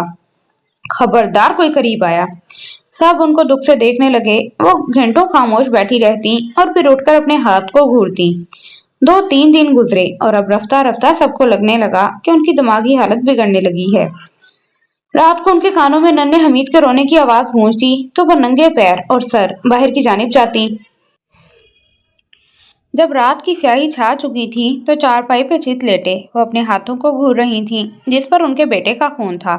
وہ خون اب سوکھ چکا تھا لیکن ہاتھ پھر بھی سرخ تھا۔ ایسے میں ان کی بھانجی صبا ہاتھ میں لوٹا لیے ان کے پاس آئی اور اس کا ہاتھ دہلانے ہی لگی تھی کہ انہوں نے لوٹے کو ہاتھ مار کر دور پھینکا۔ خبردار کوئی قریب آیا۔ سب ان کو دکھ سے دیکھنے لگے۔ وہ گھنٹوں خاموش بیٹھی رہتی اور پھر اٹھ کر اپنے ہاتھ کو گھورتی۔ 2-3 دن گزرے اور اب رفتہ رفتہ سب کو لگنے لگا کہ ان کی دماغی حالت بگڑنے لگی ہے۔ رات کو ان کے کانوں میں ننھے حمید کے رونے کی آواز گونجتی تو وہ ننگے پیر اور سر باہر کی جانب جاتی۔ تابانہ اٹھ کر ان کو گلے لگا کر رو پڑتی۔ مورے خدا کے لیے! ایک دن تابانہ ان کے سر پر کھڑے ہو کر چلائی تھی۔ مر چکا ہے وہ تمہارا بیٹا حمید مر چکا ہے۔ بی بی گل جو باہر جا رہی تھیں ان کا بیٹا گھر آیا ہے۔ ایک زناٹے دار تھپڑ اس کے منہ پہ جڑ دیا۔ خدا کرے منہ ٹوٹ جائے تمہارا۔ بھائی کے لیے وہ بول رہی تھیں۔ تابانہ نے ان کو گلے لگایا اور رو پڑی۔ اگلے ہی پل انہوں نے اس کو خود سے جدا کیا تھا۔ جھوٹ بول رہی ہو تم، جھوٹ! تابانہ ہچکیوں سے رو رہی تھی۔ ان کو شاید یقین ہوا تھا کہ تابانہ سچ بول رہی ہے۔ اگلے ہی پل وہ سینے پہ ہاتھ مارنے لگی۔ ان کی چیخیں سن کر باقی گھر والے بھی ان کے کمرے میں جمع ہوئے۔ چوکھٹ میں بختونہ کھڑی ان کو دیکھ رہی تھیں۔ ان کا دکھ اب اپنا جیسا لگ رہا تھا۔ ایسے میں بختونہ کو اپنی بیٹی یاد آئی اور اگلے ہی پل وہ پیچھے مڑ کر روتی ہوئی گلمینے کے کمرے کی طرف جانے لگیں جو کئی دن سے باہر نہیں نکلے تھی۔ گلمینے اپنی بیٹی کو سینے سے لگائے اس کے کندھے پہ تھپکیاں دے رہی تھی۔ وہ خالی خالی نظروں سے ماں کو دیکھے گئی۔ سو گئی گلالئی؟ پتا ہے مورے، مجھے لگا تھا وہ اتنی خاموش اس لیے ہے کہ وہ تتگیال سے شادی پہ خوش نہیں ہے، لیکن میں غلط تھی۔ وہ تو اپنے ارادوں کی وجہ سے خاموش تھی۔ گلمینے بولی تو اس کی آواز میں وگما کے لیے اجنبیت تھی۔ تم بھی؟ بختونہ بی بی کی آواز دکھ سے بھر گئی۔ اس نے خود اعتراف کیا تھا کہ وہ دوران سے محبت کرتی ہے۔ تم بھی باقیوں کی طرح اس کے کردار پہ شک کر رہی ہو؟ شک کہاں کر رہی ہوں، سب کچھ تو سامنے ہے۔ آپ اب بھی اس بچگانہ تعویل پر یقین کرتی ہیں کہ ڈاکو آئے تھے؟ ڈاکو کی افواہ من گھڑت تھی مورے، اور اسی من گھڑت کہانی کا انہوں نے استعمال کیا تھا۔ اب بختونہ کی آنکھیں نم ہونے لگیں اور آواز نکلی تو وہ سرسرا رہی تھی۔ کبھی کبھار جو سامنے ہوتا ہے وہ سچ نہیں ہوتا گلمینے۔ کبھی کبھار، گلمینا نے زور دے کر کہا۔ کبھی کبھار، ورنہ ہمیشہ جو سامنے ہوتا ہے وہی سچ ہوتا ہے۔ تمہیں بھی وہ بد کردار لگتی ہے کہ وہ دوران کے ساتھ بھاگی تھی؟ چلیں آپ کا دل رکھنے کے لیے کہہ دیتی ہوں کہ وہ بد کردار نہیں تھی، لیکن توقف کیا اور آنکھوں میں تپش لیے وہ آگے ہو کر بولی۔ لیکن میری مجرم تو ہے نا؟ اس کی گلالئی کی طرف دیکھ کر اور پھر نورین کو دیکھ کر کہا۔ اور اس کی؟ ہماری مجرم تو ہے۔ بختونہ بی بی آنسوؤں سے لبریز آنکھوں کے ساتھ باہر نکل کر رونے لگیں۔ میری بیٹی، تمہارے کردار کی پاکیزگی کی بس میں ہی واحد گواہ رہ گئی ہوں۔ ہائے میری بدقسمت بیٹی! دماغ ٹھیک ہے تمہارا؟ اب ہم ان سے صلح کریں گے؟ لوگ کیا کہیں گے کہ آفریدیان ڈر گئے؟ शाहिद जान आफरीदी ताया दौरान की बात पे गुस्से से बोले थे। उनके बेटे और दौरान के भाई भी गुस्से से उछल रहे थे। कमरे के ऐन वस्त में वो हाथ बांधे खड़ा था। उसे महज वली जान की हमायत हासिल थी। जब वो दादा के पास गया और उनसे पूछा कि उनको सुलह करनी चाहिए या नहीं। जब मैं तुम्हारी उम्र का था तो हमारे गांव में दो भाइयों के दरमियान एक गज जमीन पर झगड़ा हुआ। वो झगड़ा दुश्मनी में बदला और ये दुश्मनी सालों तक चलती रही। उन्होंने इतना खून बहाया कि उन दोनों भाइयों की नस्ल ही खत्म हो गई। पता है वो कौन था? वो खामोश रहा था। मेरे दादा। इतने बेटे मरे और हालत नज़ामी उन्होंने इतराफ किया था कि अगर वो गैरत को एक तरफ रखकर भाई को वो एक गज दे देते तो आज उसका खानदान यूं उजड़ाना होता। बाद में प्यारों के बिछड़ने पर पछताने से बेहतर है सुलह कर ली जाए। लोग कहते हैं कि तारीख अपने आप को दोहराती है। तुम मत दोहराना मेरे बेटे, सुलह कर लो, जमीनें दो। सुलह करने वालों को खुदा की जात भी पसंद करता है। वो दादा के अल्फाज दोहरा रहा था। वली जान भी उठे और उन सबको समझाने लगे। सबके चेहरे गुस्से से गैर हो रहे थे, लेकिन वो डटा रहा और सबको मनाता रहा। अगले हफ्ते गांव की जनाजा गाह में दोनों फरीक बोमा खानदान इकट्ठा थे। जनाजा गाह का मशवरा बड़ी मस्जिद के इमाम का था, क्योंकि दोनों एक दूसरे के हुजरे जाकर अपनी तौहीन नहीं करवाना चाहते थे। इमाम साहब सुलह की फजीलत और कत्ल के बारे में अल्लाह के अहकाम सुना रहे थे। इसके बाद उन्होंने सुलह की शराइत रखी। खलीलान अपनी लड़की मांग रहे थे। अब वो हमारी इज्जत है। शाहिद खान गुर्राया था। तदयाल खान ने फिर से बंदूक लहराई थी। कोई बुजुर्ग उस पर गुस्सा हुए थे और उसकी बंदूक नीचे करवाई। ये दोनों फरीकैन में ये तय पाया कि दोनों ने चौके कत्ल बराबर किए थे, इसलिए आखिरी ध्यान हर जाने में जमीन देंगे लड़की के सर। मैं इस औरत के सर कुछ भी नहीं लूंगा, जिससे मेरा अब कोई ताल्लुक ही नहीं है। वगमा के बाद असदुल्ला ने कहा तो सारे जिरगे को सांप सूंघ गया। मेरी तरफ से सुलह हो चुकी, खत्म, तमाम शुद्ध। इतना कहकर वो जिरगे से उठे और जाने लगे। सारा गांव उस बाप की पुश्त तकता रह गया जिसके लहजे में अपनी बेटी के लिए कोई अपनायत ही ना थी। तुम्हारे बाप ने कहा था ये। शहाने उसके सामने खड़ी उसके बाप के अल्फाज दोहरा रही थी। उसके चेहरे का रंग बदला। वो मुड़कर अपने कमरे में जाने लगी। लग रहा था उनके सामने एक लम्हा भी ठहरी तो रो पड़ेगी। तुमने ठीक कहा था, शहाने फिर से कहने लगी। तुमने अपने रिश्ते खो दिए, माँ, बाप, भाई, बहन। अब क्या वो रुकी, मुड़कर शहाने को देखने लगी। वो रो रही थी। शहाने अबई धाड़ी थी। दफा हो जाओ यहाँ से। शहाने मुड़ी और अपने कमरे में चली गई। उसके चेहरे पर कोई तासुर नहीं था। वगमा अपनी जगह खड़ी वैसे ही रो रही थी। उसके होंठ कपकपा रहे थे। पीछे अबई बाकी लड़कियों को डांट रही थी। किसी प्यारे का अजनबी हो जाना दुनिया के अजीम दुखों में से एक है। दूसरे लोगों के ताने तिश्ने भी सह लिए जाते हैं, लेकिन किसी प्यारे का मुंह मोड़ना आखिरी सांस तक दुख देता है। अबई कमरे में दाखिल हुई और उसके साथ बैठ गई। उसका हाथ नरमी से अपने बूढ़े छुरियों वाले खुरदरे हाथ में उठाया और चूम कर कहने लगी, मुझे मालूम है तुम्हें बहुत दुख हो रहा होगा। तुम दोनों बेकसूर होकर कसूरवार हो। जिरगे में अगर कह दिया जाता है कि डाकू थे, वो तब भी ये बात करना बेकार होता। तुम दोनों लोगों की नजरों में गिर चुके हो। वो सच कह रही थी। अगर किसी ने शुरू में इस बात पर यकीन नहीं किया था, तो अब इतना कुछ होने के बाद कैसे यकीन करते? इसी का तो दुख है तरोरे आंटी। तरौर नहीं, मोर हूं तुम्हारी मैं। उन्होंने फिर से उसका हाथ चूमा था। लोगों की नजरों में गिरने से भी ज्यादा कौन सी बात दुख देती है पता है? उसने अबई की आंखों में झांका था। अबई मुस्कुराई थी। अपनी नजरों में गिरना, अपनी ही नजरों में गिरे इंसान कभी नहीं उठते। जब तक सांस है ये दुख साथ रहता है। तुम दोनों अपनी नजरों में सुरखरू हुए हो। उसने तुम्हारी इज्जत बचाई और तुमने अपनों की बेइज्जती सह कर भी उनके लिए सोचा और सुलह का बाइस बनी। तुम दोनों तो हार कर भी सुरखरू हुए हो। और पता है सबसे बड़ी बात क्या है? कि तुम दोनों के सच को तुम्हारा खुदा भी जानता है। मखदूना बीबी अपने बेटों के साथ जा चुकी थी। उन्होंने बहुत कोशिश की, गुलमीने की बहुत मिन्नतें की, लेकिन गुलमीने का कहना था कि वो इस घर से मैयत की सूरत में जाएगी। बेबी गुल की हालत अब वैसी नहीं थी, लेकिन अब वो पुरानी बेबी गुल नहीं रही थी, जो सूरज सर पे चढ़ते ही बुरका लिए मड़ी जौंदी अयादत और ताजियत के लिए निकल जाया करती। अब वो सारा दिन अपने कमरे में चारपाई पे लेटी छत को तकती रहती। उनके चेहरे पर पछतावा था। आग के खेल में खुद ही जल गईं। वो खुद को दुनिया की बदकिस्मत तरीन माँ मान रही थी। बचपन से लेकर आज तक कोई चीज उनकी मर्जी के खिलाफ नहीं हुई। बाप ने उनकी शादी अतलस खान से की, उनसे 10 साल बड़े अतलस से। फिर रफ्ता रफ्ता वो खुद उनके मुताबिक ढलने लगी और जल्द ही वो एक अच्छी और पक्की रिश्तन बन चुकी थी। अगरचे अतलस के साथ उनका रिश्ता महज नाम का था, लेकिन फिर भी उन्होंने समझौता कर लिया था कि वो गांव के सबसे अमीर शख्स की बेगम थी। जल्द ही सब उनकी बड़ी बहू और मालकिन की हैसियत देने लगे तो उनको मजीद अच्छा लगना शुरू हुआ। उनकी सास को वो नहीं पसंद थी क्योंकि वो ससुर की भांजी थी। इनकी सास इनके शोहर के कान भरती और अतलस पूरे घर के सामने उनको मारने लगते। दीवारों पर पड़ोसी तमाशबीन बनकर खड़े होते और वो पिटती रहती। उन्होंने सास को खुश करने की बहुत कोशिशें की, लेकिन उनका दिल पत्थर था जो उनके लिए पिघलता ही ना था। शोहर की बेइज्जती और मारपीट, मोहल्ले वालों के सामने बेइज्जती अलग।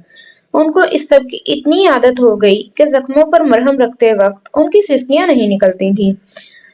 उनके पास बस एक ही हल था, अपने देवर के लिए अपनी बहन का रिश्ता करना। लेकिन उनकी सास के होते ये कैसे मुमकिन था? उनसे मुकाबले में उनसे मुकाबले में अपनी भतीजी ब्याह कर ले आई। उनकी सास अपनी छोटी बहू के नाजो नखरे उठाती। अब तो देवरानी के सामने भी वो बेइज्जत होने लगी। सास चली गई और अतलस के हाथ रुक गए। इसके बाद उन्होंने वो हरबा इस्तेमाल शुरू किया जो उनके नजदीक काफी कारगर था। मर्दों के सामने आंसू बहाकर खुद को मजलूम बताना, लोगों को अपनी कहानी सुनाकर बख्तूना को विलन दिखाना और हर किसी की खुशी का ख्याल रखकर अच्छा दिखना। जल्द ही पूरे गांव में बख्तूना बदतमीज झगड़ालू मशहूर हो गई और असदुल्ला ने आए दिन भाभी के रोने की वजह से अपना अलग घर बनाया और अलग हो गया। और यही तो वो चाहती थी। शोहर की तरफ से छोड़ी गई खाली जगह को वो अपने बेटों की मोहब्बत से पुर करने लगी। उन्होंने अपने खानदान की शादियों का सोचा था। इस जहन्नुम भरी जिंदगी में वही तो इनका असासा था। लेकिन बख्तूना एक बार फिर उनकी खुशियां खा गईं। बख्तूना और उनकी बेटियां उन पर मुसल्लत कर दी गईं। हर बार उनकी जुबान और उनके मान को तोड़ा गया। बरसों से सजाए गए सपनों को यूं लम्हों में चिकनाचूर कर देना कितना तकलीफ दे होता है ना। सारी जिंदगी घर की चारदीवारी में गुजार देने वाली औरतों के ख्वाब बस यही तो होते हैं, बेटों की अपनी पसंद से शादियां करना। वो हर रिश्ते में बदकिस्मत थी, बदकिस्मत बहू, बदकिस्मत बीवी, बदकिस्मत माँ। और अब एक बार फिर बख्तूना की बेटी उसके बेटे को खा गई। लेकिन उनकी नजरें खाली थीं। वो वगमा को मोर्दे इल्जाम नहीं ठहरा रही थीं। उनकी नजरों में इस सब का कसूरवार कोई और था। गांव की फिजा में एक बार फिर से अमन की हवाएं चलने लगी थीं। अगरचे दोनों खानदानों के दरमियान तनाव वैसा ही था और कौन दिल में क्या कुछ छुपाए बैठा था किसी को परवाह न थी। सुलह के कुछ दिन बाद ही दादा का इंतकाल हो गया था। उनके जनाजे में पूरा गांव शरीक था, सवाए उनके पुराने दुश्मनों के। उसकी जिंदगी में कुछ तब्दीलियां ऐसी थीं, वो नजरअंदाज करना चाहता भी तो उसके लिए तकलीफ का बायस थी। लोगों की नजरों में उसके लिए हकारत होती, लेकिन वो इस पर खुश होता कि उसका खुदा सच जानता है। रात को वो वगमा के साथ बैठा चाय पी रहा था। वगमा की आंखें उदास लेकिन चेहरे पे मुस्कुराहट थी। वक्त मरहम रखता है, आहिस्तगी से ही सही, लेकिन जख्म मुंदमिल हो जाते हैं। वो उसकी आंखों में देख रहा था जिसमें आंसू चमक रहे थे। तुम्हें लगता है कि तुम अकेली हो चुकी हो? अब नहीं लगता। चमकते आंसू आंखों में लिए वो मुस्कुराई थी, लहजे भर के लिए। वो हनूज उसकी आंखों में झांक रहा था। वही सब्ज आंखें, वही राज कहती आंखें। उसकी जिंदगी का एक नया बाब शुरू हो चुका था, जिसका आदी होने में उसको वक्त दरकार था। वो सुबह काजी उठती, दौरान मस्जिद चला जाता और घर में अबई के साथ नमाज पढ़ती। कुछ देर बाद जब दौरान घर आता तो वो उसके साथ बैठकर चाय पीता और इस समय वो कोई काम न करती, बस उसके साथ बैठकर चाय पीती। फिर वो खेतों में चला जाता और जब सूरज चढ़ आता तो वो किसी बच्चे के हाथों उसको चाय भिजवा देती। अब उसका ज्यादा वक्त घर में गुजरने लगा। जो वक्त वो हुजरे में गुजारता था वो अब वगमा के साथ बिताने लगा। उसको लगा था कि उसकी जिंदगी की किताब से तदगियाल का बाब निकल चुका है, लेकिन वो गलत थी। ये जुमे की रात थी, आसमान पर बादल छाए हुए थे और जैसे वो गरज रहे थे, मालूम होता था कि जैसे खूब मी बरसेगा। उससे एक दिन पहले दौरान के पानी का नंबर था और बारिश का इम्कान देखकर वो पानी को बंद बांधने गया था। वो अपने कमरे में बैठी थी कि ऐसे में बाहर से बारिश की आवाजें आना शुरू हुई। आन की आन में दरवाजे के झरोखों से ठंडी ठंडी हवाएं आने लगी। किसी के कदमों की आहट हुई तो उसने जाकर दरवाजा खोलना चाहा और अगले ही लम्हे दरवाजा खुला और शताब्दी से कोई अंदर दाखिल हुआ। उसके सामने तदगयाल था। हुजरे में चिल्लम का धुआं ऐसे चकरा रहा था कि इस धुएं में तदगयाल का चेहरा नहीं दिख रहा था। उसके यार दोस्त वेले बांके वैसे ही उसके साथ बैठे मुफ्त का तंबाकू उड़ा रहे थे। कमरे में चिल्लम की गड़गड़ाहट और हल्की हल्की सरगोशियों की आवाजें थीं। तदगयाल खान जैसा गैरतमंद इंसान पूरे आलमगंज में कोई नहीं। खुशामदी लहजा। हाँ बिल्कुल, दुश्मन से बिना डरे उसको घर के सामने ही मार गिराना, इसकी जुर्रत को सलाम। हमारे खान के साथ ऐसी बदकिरदार लड़की जचती ही नहीं थी जो घर की छतों, खेतों और बाजारों में यारान रखे। ये मोहब्बत बिना असल नस्ल नहीं देखती, बस हो जाती है। किसी का तासुब भरा लहजा। वो खामोशी से सुनता रहा। धुएं के मरगोले में वगमा का चेहरा बनता और बिगड़ता जा रहा था। रात को वो देर तक चिल्लम पीता रहा। रात देर तक जब वो घर आया तो उनके घर में मौर के कमरे में सब जमा थे। उनको बहुत बुखार था। डॉक्टर ने उनको लेडी रीडिंग अस्पताल ले जाने का कहा था। वो देर तक बीबी गुल के कमरे में ठहरा रहा। तदगयाल बेटा, तुम कुलमीने से शादी कर लो। जवानी में बेवकी का दुख बहुत, दादी उससे कह रहे थे, लेकिन उसकी नजरें बाहर तारीकी में घूम रही थीं। मान वो उठा और बाहर जाने लगा। उसका जहन कुछ ताने बाने बुन रहा था। अगली सुबह उसने एक लड़के को दौरान की जासूसी पर लगा दिया था कि जब वो रात को पानी देने जाए तो उसको बता दें, और ये दिन बहुत जल्दी आया। रात बारिश बरस रही थी और ये मौका उसके लिए गनीमत था। दौरान ने उसकी मंगेतर भगाई थी, वो उसकी बीवी अगवा करेगा या फिर कत्ल। जैसे ही वो उनके घर की दीवार फलांग कर अंदर गया तो कमरे तारीकी में डूबे थे। सिर्फ एक कमरे में लालटेन की जर्द रोशनी थी जो खिड़की के झरोखों और दरवाजे के नीचे से लकीर की सूरत निकल रही थी। उसको पक्का यकीन था वो वगमा का कमरा था। जैसे ही वो दरवाजे के करीब पहुंचा, वगमा ने दरवाजा खोला था। अगले ही लम्हे वो चिटकनी चढ़ाकर उसके सामने था। वगमा की आंखों में वहशत थी, खौफ था। वो फिर उस रात में जा पहुंची जो उसकी जिंदगी में तारीकियों की वजह थी। क्यों किया तुमने मेरे साथ ऐसा? वो उससे पूछ रहा था। उसकी आवाज में गुस्सा ना था और ना ही दुख, बहुत सपाट सा लहजा, जैसे उसने रद्दे अमल वगमा के जवाब के देने के बाद के लिए छोड़ा था। मैंने कत्ल नहीं किए, उसने तंजिया लहजे में कहा था। अब वो संभल चुकी थी और उसके सामने डट के खड़ी थी। उसे करीब ही बड़ा छुरा उठाया। अगर वो उसे कत्ल करने आया था तो वो तैयार थी, और अगर वो उसकी इज्जत लूटने आया था तो वो खुद को कत्ल करने के लिए तैयार थी। तुमने बेवफाई क्यों की मेरे साथ? क्यों मेरी मोहब्बत? मोहब्बत? वो अब इस्तेज़ाइया हंसी। मोहब्बत का नाम मत लो अपने मुंह से। और मैंने बेवफाई की थी? मैंने मैंने खुददारी और इज्जत के साथ तुम्हारा रिश्ता कबूल किया था। तुम्हारी इज्जत की पूरी हिफाजत की थी, लेकिन मैं निहत्ती औरत इन 10 आदमियों का मुकाबला ना कर सकी। तुम मोहब्बत की बात करते हो ना? अगर तुम्हारी मोहब्बत सच्ची होती तो तुम काबला की बात पर यकीन करते। तुम मुझे सच बताओ, उस रात डाकू आए थे? उसके सवाल पर वो जोर से हंसी, इतना कि उसकी आंखों में आंसू चमकने लगे।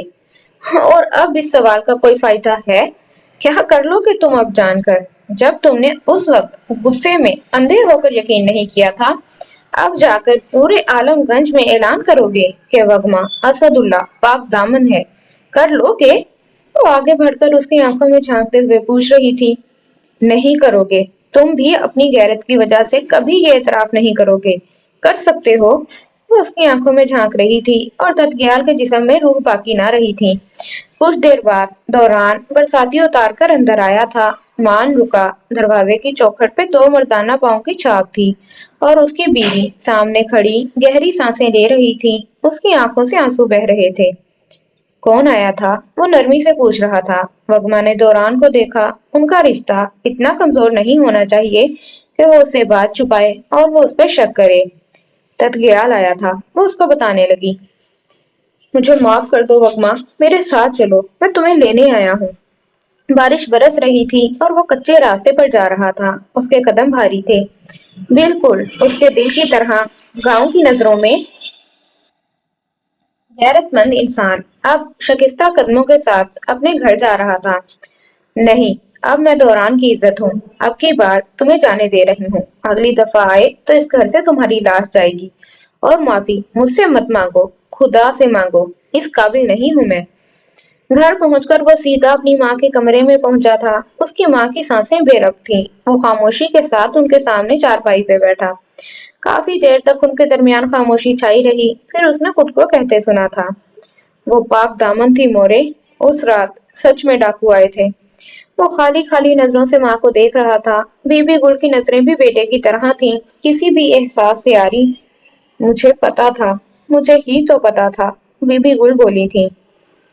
سرتاج بھابی کو ان کے بھائی لینے آئے تھے، ابئی اس کو روکنا چاہتی تھیں، لیکن انہوں نے کچھ نہیں کہا، بس دور ستون سے ٹیک لگائے، بے آواز آنسو روکتی ان کو جاتے دیکھتی رہیں۔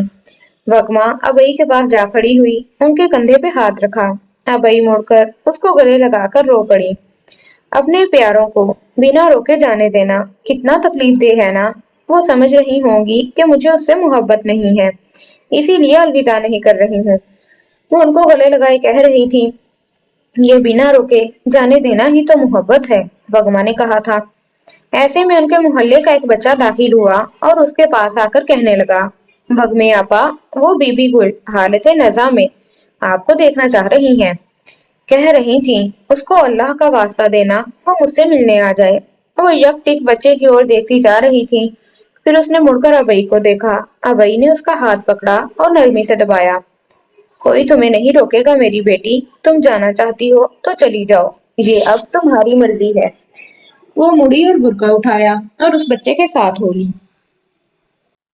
سارے راستے اس کا دل بری طرح دھڑکتا رہا، کیا وہ ان سب کے سامنے بے قصور ہو کر بھی کھڑے رہنے کی طاقت رکھتی تھی؟ شاید نہیں، کیونکہ اس کے ہاتھ پاؤں لرز رہے تھے۔ اگر ان سب کی نظروں میں اس کے لیے نفرت ہوئی تو اپنوں کی نفرت سہنا بہت مشکل ہوتا ہے۔ جیسے ہی وہ بچے کے پیچھے داخل ہوئی، اس کو اطلس کاکا کا گھر بالکل ویران کھنڈر لگا۔ اوپر سے گلالئی کے رونے کی آوازیں آ رہی تھیں، دل میں درد کی ایک لہر اٹھی تھی۔ وہ دھیمے قدم اٹھاتی دھڑکتے دل کے ساتھ بی بی گل کے کمرے کی طرف جا رہی تھی۔ ایسا لگ رہا تھا کہ دنیا کی ایک بہت بڑی عدالت سجی ہو اور وہ مجرم بن کر جھکے سر کے ساتھ ان کے درمیان جا رہی ہو اپنی سزا سننے۔ بی بی گل کے کمرے میں بھیڑ تھی، بچے نے تابانہ کو پکار کر اس کے آنے کی اطلاع کی تھی، اور اسی لمحے تابانہ، صبا اور گلمینے اور باقی خالہ پھپھو کی لڑکیاں باہر نکلی تھیں۔ اس کو یکسر نظر انداز کر کے وہاں سے ہٹنے میں گلمینے پہلی تھی۔ اس کا دل بھرنے لگا، جیسے ہی وہ کمرے میں داخل ہوئی ایک عجیب سی بو اس کے نتنوں میں گھس کر اس کا سانس روکنے لگی۔ بی بی گل کراہتی اس کو پکار رہی تھی، آؤ اندر آؤ۔ وہ ان کے پاؤں کے پاس بیٹھ گئی۔ گٹ ڈاکٹر، بڑے ڈاکٹر کا کہنا ہے کہ مجھے جانے کون سی بیماری ہے جس کی تشخیص ہی نہیں ہو رہی ہے۔ کوئی کہہ رہا ہے کہ ٹی بی ہے، کوئی کہہ رہا ہے کہ کینسر، لیکن شاید ان پاگلوں کو یہ نہیں پتا کہ بیماری کا درد نہیں جو مجھے کھائے جا رہا ہے، یہ تو پچھتاوے کا دیمک ہے۔ وہ چپ چاپ ان کو سنتی رہی اور وہ بہت دھیمے انداز میں کہتی رہی، سب بہت خلاف تھے میرے کہ وگما کو مت بلاؤ، اس سب کی تو وہی قصوروار ہے، لیکن پتا ہے اصل قصوروار کون ہے؟ وہ نہ تم ہو، نہ آفریدے اور نہ ہی تدگیال۔ لمحے بھر کا توقف کیا، اصل مجرم تو میں ہوں۔ سر جھکائے ان کو خاموشی سے سنتی، اس نے لمحے بھر کے لیے حیرانی سے نظریں اٹھا کر ان کو دیکھا تھا۔ بی بی گل اس کو نہیں دیکھ رہی تھی، وہ اوپر کسی غیر مرئی نقطے پہ نظریں جمائے ہوئے کہہ رہی تھی، اور جیسے جیسے وہ کہتی جاتی اس کی آنکھوں سے آنسو بہتے جا رہے تھے۔ شاہ ولی کی بس میں بیٹھے ہوتے ہیں ہاتھ لگائے اپنا شکار ڈھونڈنے۔ رخسانہ کے ساتھ ڈاکوؤں کی گفتگو بی بی گل کے کانوں میں گونج رہی تھی۔ وہ برقع پہن کے باہر جانے لگی۔ کہاں جا رہی ہو مورے؟ تابانہ اس سے پوچھ رہی تھی۔ صدر، تمہاری پھوپھیوں اور خالاؤں کے لیے کپڑے لینے ہیں شادی کے۔ اکیلی جاؤ گی؟ نہیں، رخسانے کے ساتھ، وہ دھوپ سینکتے داجی نے ان کو دیکھ کر کہا تھا۔ اچھا، زرگر سے پوچھنا کہ زیور کے لیے کب آئے ہم۔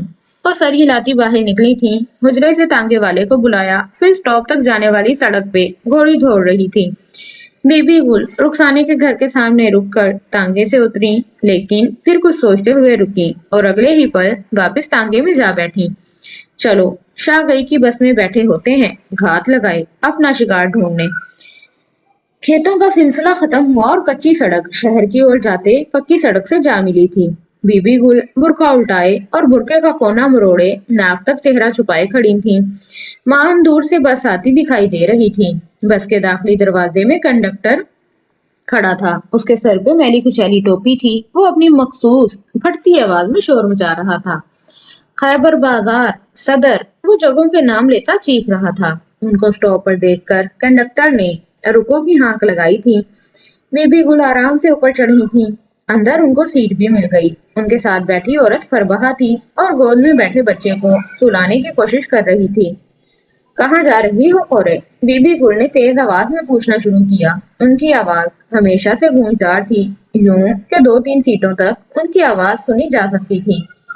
گھر جا رہی ہوں، خیبر بازار میں سسرال ہے اور شاگئی میں میکا۔ آپ کہاں جا رہی ہیں؟ صدر جا رہی ہوں، بیٹے کی شادی ہے، نندوں وغیرہ کے کپڑے شادی کے لیے لینے ہیں۔ بچیوں کو بھائی چھوڑتے نہیں کہ جوان جہان لڑکیاں کیوں کر بازاروں میں گھومتی رہیں، پھر مجھ بڑھیا کو ہی یہ سب کرنا پڑتا ہے۔ لگے ہاتھوں زرگر سے زیور بھی اٹھا لاؤں گی۔ واہ اللہ، ماشاء اللہ، کتنا زیور کیا ہے؟ عورت تجسس کے مارے پوچھنے لگی۔ پورے 15 تولے۔ ماشاء اللہ، یہ بھی کم ہے، جتنی حسین میری بہو ہے نا، اس کے لیے یہ بھی کم ہے۔ سبز آنکھیں، گوری چٹی، لمبے بال۔ آواز کا کیا بتاؤں، وہ بول رہی تھی اور وہ عورت تجسس سے سنے جا رہی تھی۔ دور سیٹ میں بیٹھا ایک شخص جس کے چہرے پہ زخم کے نشان مندمل ہو چکے تھے، بڑے غور سے بی بی گل کی باتیں سن رہا تھا۔ اس کے پاس بیٹھا دوسرا شخص نیچے اترا تھا اور وہ بیٹھا رہا۔ بی بی گل اس عورت کے ساتھ باتیں کرتی رہی، پھر صدر میں اتر کر جب وہ کپڑے خرید کر زرگر کے پاس گئیں تو انہوں نے دکان کے شیشے میں اس شخص کو دیکھا تھا جو بس میں بھی تھا اور ابھی تک ان کا پیچھا کر رہا تھا۔ ان کا دل بری طرح دھڑکنے لگا۔ اب کہہ دیجئے کہ اس جمعے کو لینے آ جائیں۔ اچھا، جو بن چکے ہیں وہ دیجئے۔ ہار بن چکے ہیں اور کڑے وہ دے دیجئے۔ وہ زیور اٹھا کے محتاط انداز میں چلنے لگی۔ جیسے ہی شاگئی کی بس آئی فوراً سوار ہو گئی۔ وہ شخص مسلسل ان کا پیچھا کر رہا تھا۔ سارے راستے ان کا دل بری طرح دھڑکتا رہا تھا۔ جب وہ اپنے اسٹاپ پر اتری تو سفیدے کے جھنڈ پر شام اتر رہی تھی۔ وہ تیز تیز قدم اٹھاتی جا رہی تھی، ایسے میں کسی نے ان کے کندھے پہ چھرے کی نکیلی نوک گھونپی تھی۔ ان کا سانس رک گیا۔ چہارسو چھاتے اندھیرے میں 2 مزید سیاہ بکل مارے آدمی نکلے۔ گڑیا، زیور نکالو۔ بی بی گل کا چہرہ سفید ہو گیا۔ انہوں نے فوراً زیور دے دیے۔ انہوں نے رخسانہ کا یقین نہ کر کے سخت غلطی کی تھی۔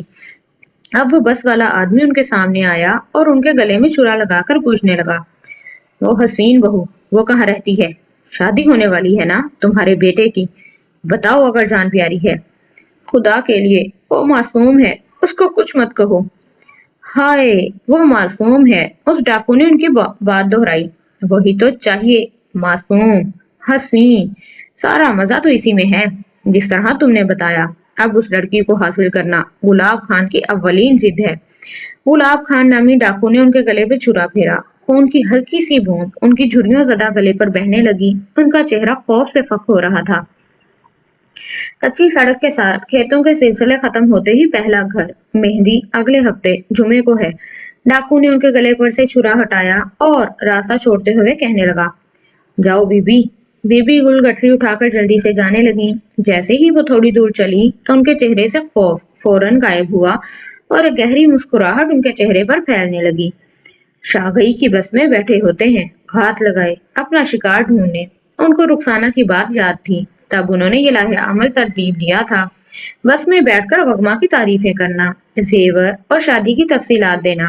وہ چاہتی تھیں کہ بس میں بیٹھے ڈاکو سن لیں ان کی بات اور وہ اپنے پلان میں کامیاب ہو گئی تھی۔ مورے، وگما کو میں کبھی نہیں چھوڑ سکتا۔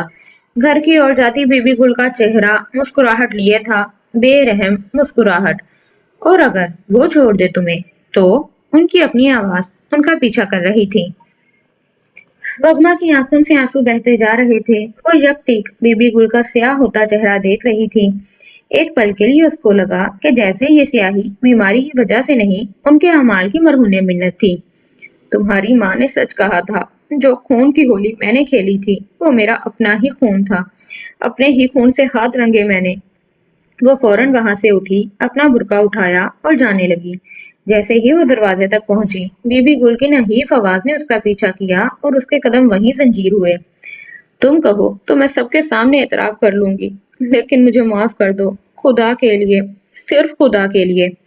वगमा मुड़ी, उसकी आंखों में दुख, दर्द, रहम, गुस्सा, बेबसी सब कुछ था। मुझे खुद पे गुस्सा आ रहा है कि मैं आपके लिए रहम क्यों महसूस कर रही हूँ। क्यों? पस्ती की कौन सी हद में आप गिरी हैं बीबी गुल? अब वो रोने लगी, हिचकियों समेत। फिर रुककर उसने हथेली से अपने आंसू साफ किए। खुदा के लिए मैं आपको माफ कर देती हूँ, लेकिन आपको किसी को कुछ बताने की जरूरत नहीं। ये भरम भरम ही रहे तो बेहतर होगा। वो बहुत कुछ कहना चाहती थी, लेकिन अल्फाज उसके अंदर ही। वो फौरन बाहर की ओर भागती हुई निकली थी। बेबी गुल के कमरे से दूर ताबाना और गुलमीने खड़ी थीं। आते वक्त उसको लगा था कि वो मुजरिम बनकर आई है। जाते हुए उसका सर सुरखरू था। अबई ठीक कहती हैं, इंसान को अपनी नजरों में कभी नहीं गिरना चाहिए।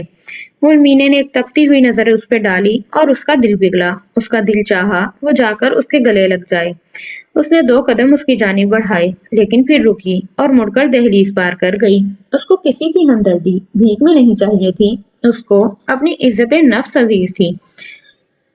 जब वो घर पहुंची तो दौरान घर आ चुका था और उसके करीब पहुंचकर उसे हाथ जोड़कर कहने लगी, मुझे यहाँ से ले जाओ, दूर, कहीं भी, तराह, काबुल, कराची, कहीं भी।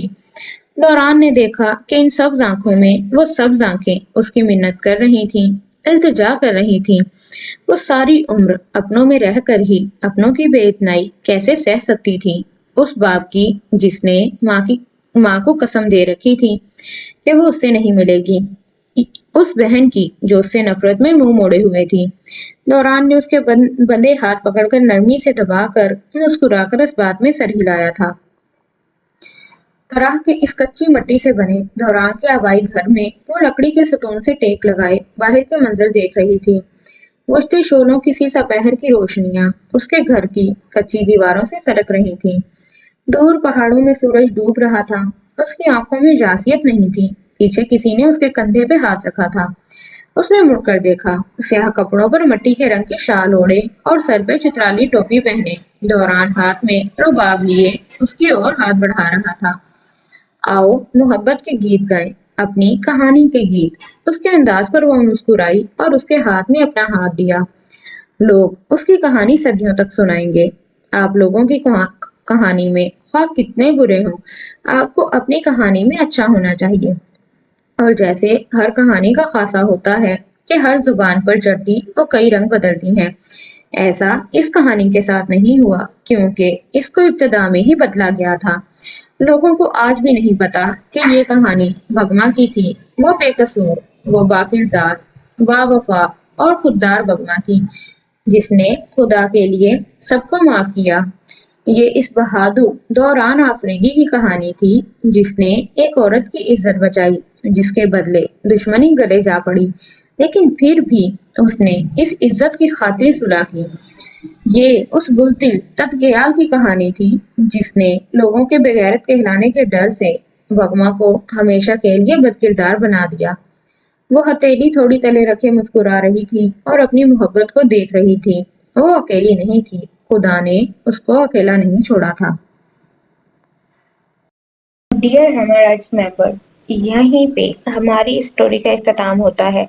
तत्गयाल, दौरान और वगमा की कहानी का इख्तिताम। देखा आप लोगों ने स्टोरी शुरू कहाँ से हुई थी और एंड कहाँ पे हुई है। शुरू यहाँ से हुई कि तत्गयाल जो है वो एक गैरतमंद इंसान है, वो एक बहादुर इंसान है। वगमा जो है वो एक बदकिरदार लड़की है।